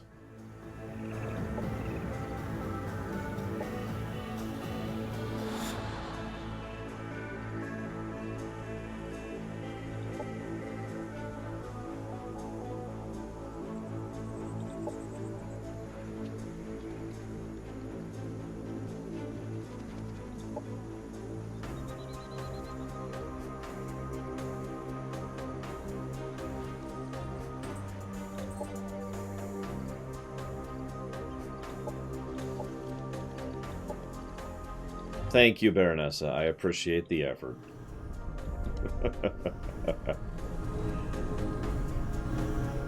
I'll take that. Why do they have to be mean, though? That's so mean.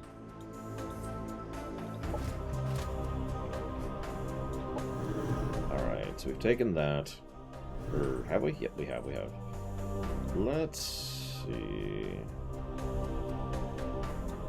Let's just wait for now. Let's get that research going. And let's grab this sector. Oops.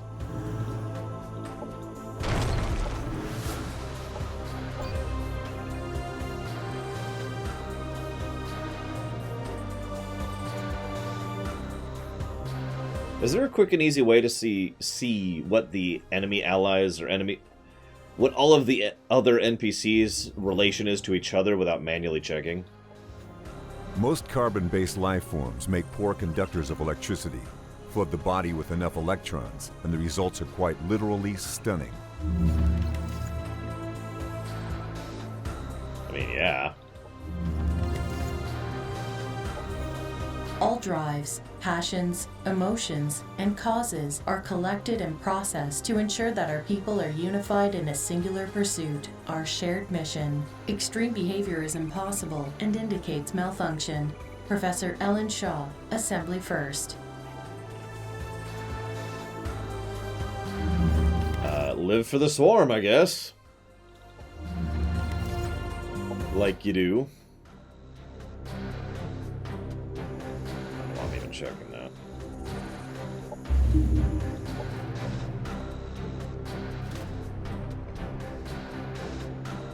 What are they doing? Yeah.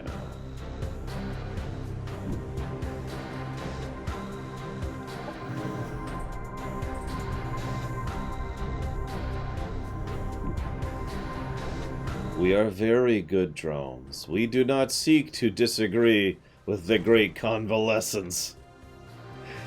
God. We're almost ready to attack that city I lost at earlier. I mean, it's kind of been a low priority, but, you know, I wanted to be super ready for it when we're finally there. So now that they're done with that...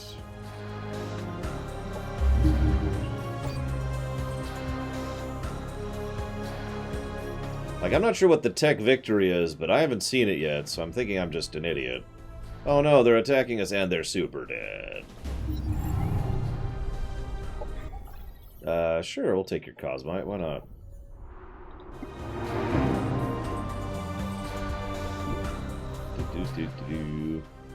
Well, I haven't tried it out yet.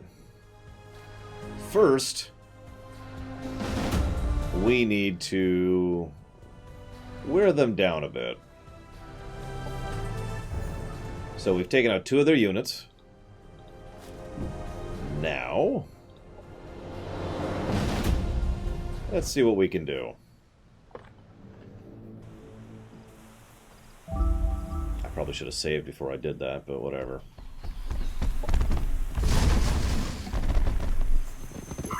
No, I haven't, Baroness. Is any good? So there's the Reaver.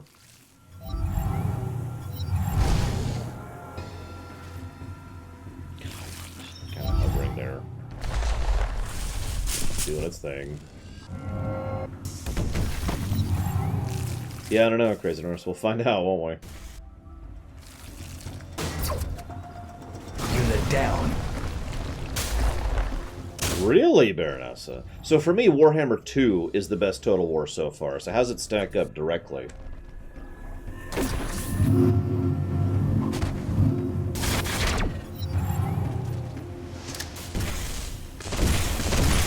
Enemy down. Enemy killed. Okay, so they have a res of some kind. That's fun.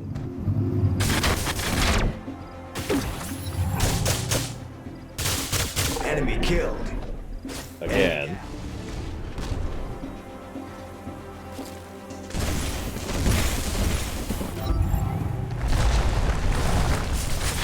Unit lost. Unit destroyed. Really likes that arc storm. Forces are victorious. Enemy. Interesting. Looks like we lost a reassembler, which is strange. He must not have been modded. Well, I would take that, but I can't yet.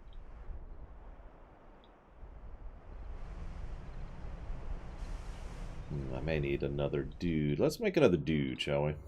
Just really quick.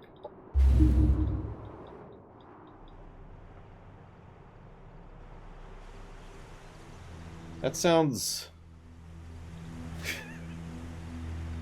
I don't know what that sounds like, Kay. That sounds like something you would come up with. That's what that sounds like.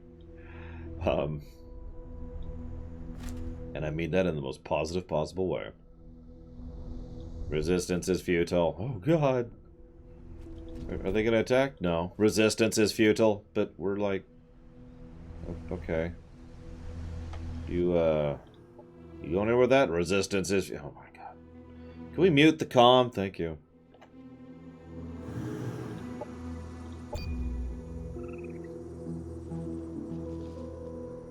Well, I mean, you did want to name a character Snow White, Kay. And that's just set the bar ever since.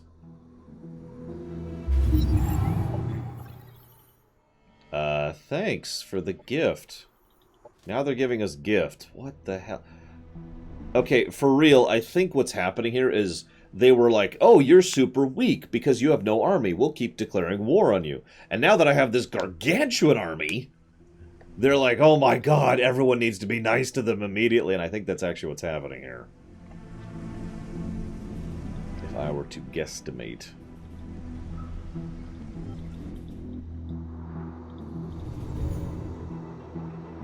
I never...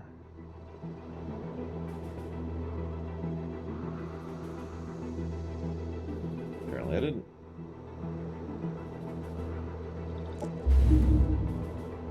Probably because that's still coming.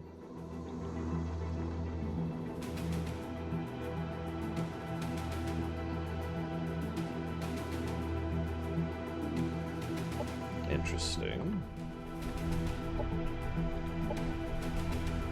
What are you doing? He's gonna go over here, kill these guys.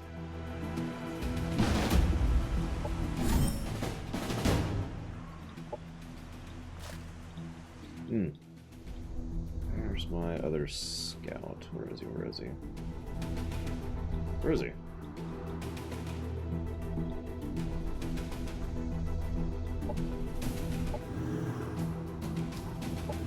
There it is. Go here.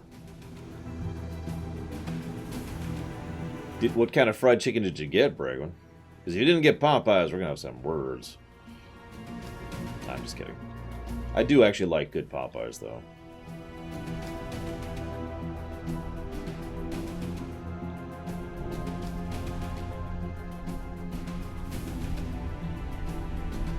Let's go there.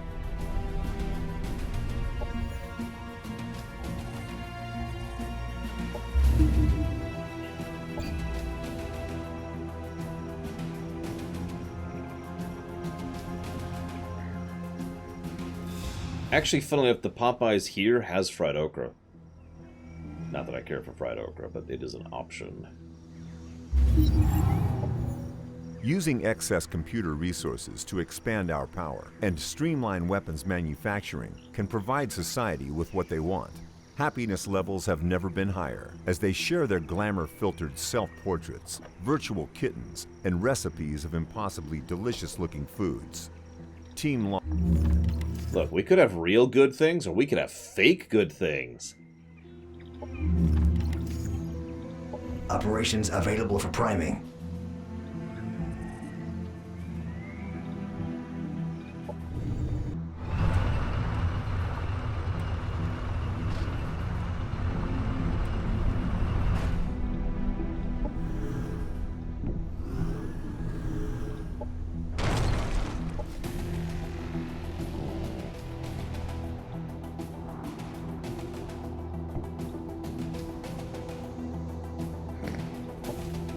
Now we just need to get loot boxes involved, then we'll have the perfect society.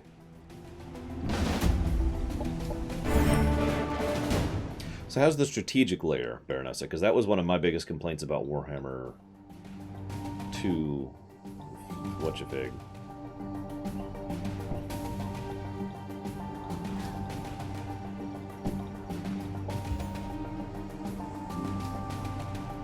Who's this? Oh, I know who that is.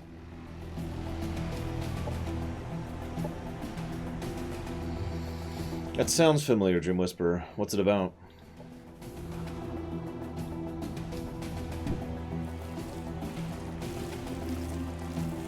Two more turns and I'll finally finish modding out my troops.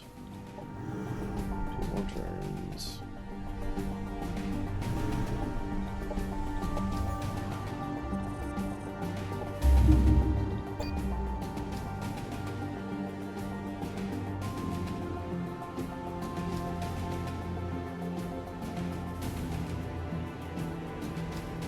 Interesting, okay. So what you're saying is we're going to have a holodeck tomorrow. Actually, that would be horrible. Open borders? Yeah, sure, we'll go with that. Non-aggression pact? No. No. That's not in my best interest. Thanks, though.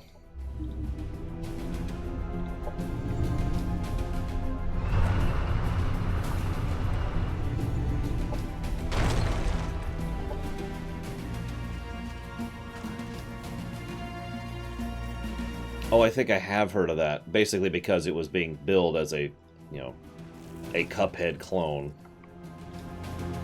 I don't know if it'll actually be worth a damn or not, but I have heard of that, I think.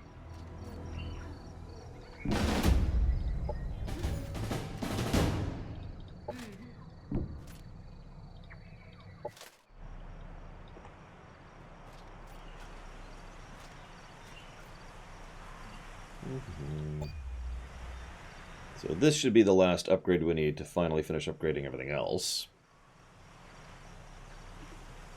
In just a moment. The enemy, various enemy forces are like, we must all kill each other. What about the assembly? No, no, leave the Borg alone. You do not provoke the Borg. Positronic technologies employ high-energy antimatter in arc weapons. Anti-electrons collapse electrons into high-energy gamma radiation. Like all antimatter, if not properly applied, catastrophic explosions ensue. We're sure we've worked that part out. Objective completed. Don't worry, guys. We're not going to have Hulks all over the place.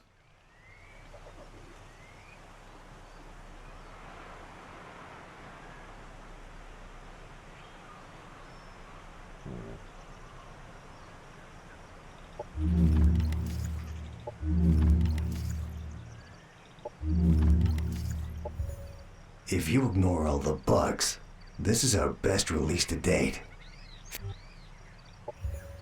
Demons are persistent programs intended to provide services to the agent that deploys them. Demons consume system resources in service to their master. Every decent hacker has a few. I customize mine. They're like virtual pets.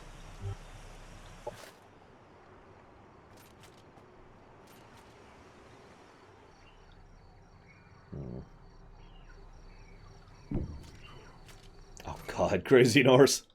Yeah, I can see that. Okay, so first of all, let's mod him out.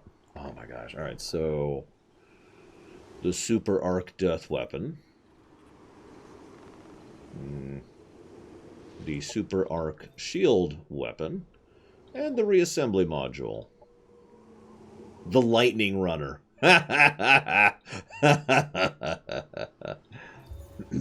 So, we'll of course give him a Reassembly Module. The Super Lightning Death Gun as well. Although, actually, what's this one? Oh my god, yes. And what else? What else? Yeah, we'll give him that. That's going to take over half of our Cosmite. But it's worth it. I think that's all our units modded at this point. Or in the process of being modded. Yeah, this whole time, the only guys we've really modded is the base units, the melee guys. I've been holding off until I had the best mods for everyone else. Tee-hee-hee.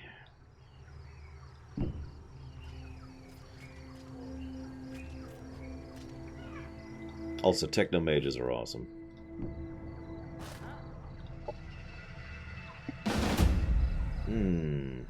Okay, let's withdraw from that. Let's withdraw from that.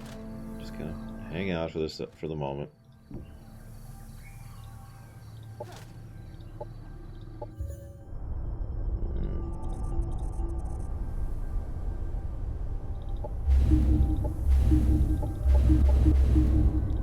I'm almost sad. No one wants to go to war with me. It's so strange. I'm right here, guys. You can go to war with me. It's okay. It's alright. There's no reason to be afraid of me.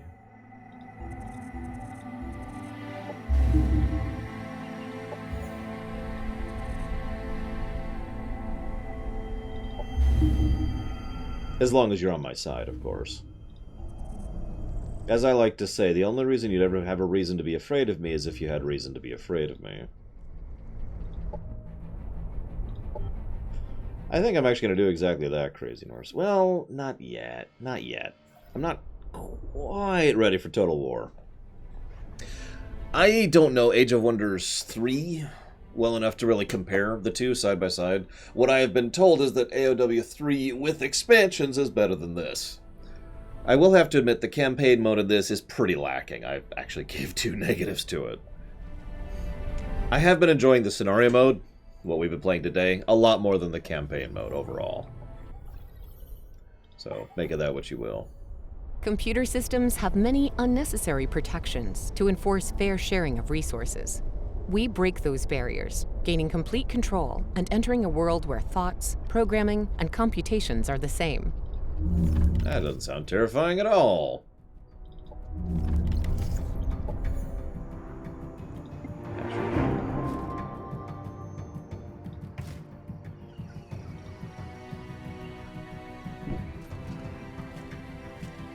Let's actually reposition you down here. Get rid of these guys.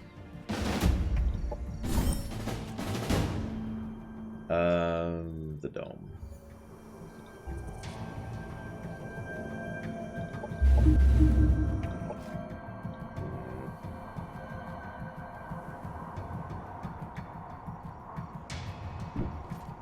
I actually own Age of Wonders 3, even as of this moment, but I don't think I have any of the expansions. And checking that would take precious seconds, which I just can't afford to do.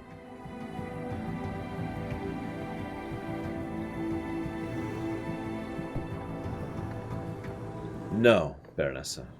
No. So for the big playthrough we've been doing here, we are playing as Assembly with Synthesis. Yes, that is what we're doing now. Assembly Synthesis. And yeah, I probably should break for lunch. I guess. As soon as I get my orders out, because I don't want to lose my place. I hate losing my place in games like these. That's why I try to get to like a good... Like, I try to do something that indicates where I was going, you know what I mean? Like, back when I used to actually play EU4, I'd be like, okay, hang on. Let's go do this so I know which wars I'm in the middle of doing. There we go. So he's annexed that, and I think that's all the annexations except for the south one at the moment. Yeah, we're not murdering anyone. We are improving them to better humanity. All right, yeah, let's take our lunch break because I don't want to burn out on this. So, back in a bit, guys.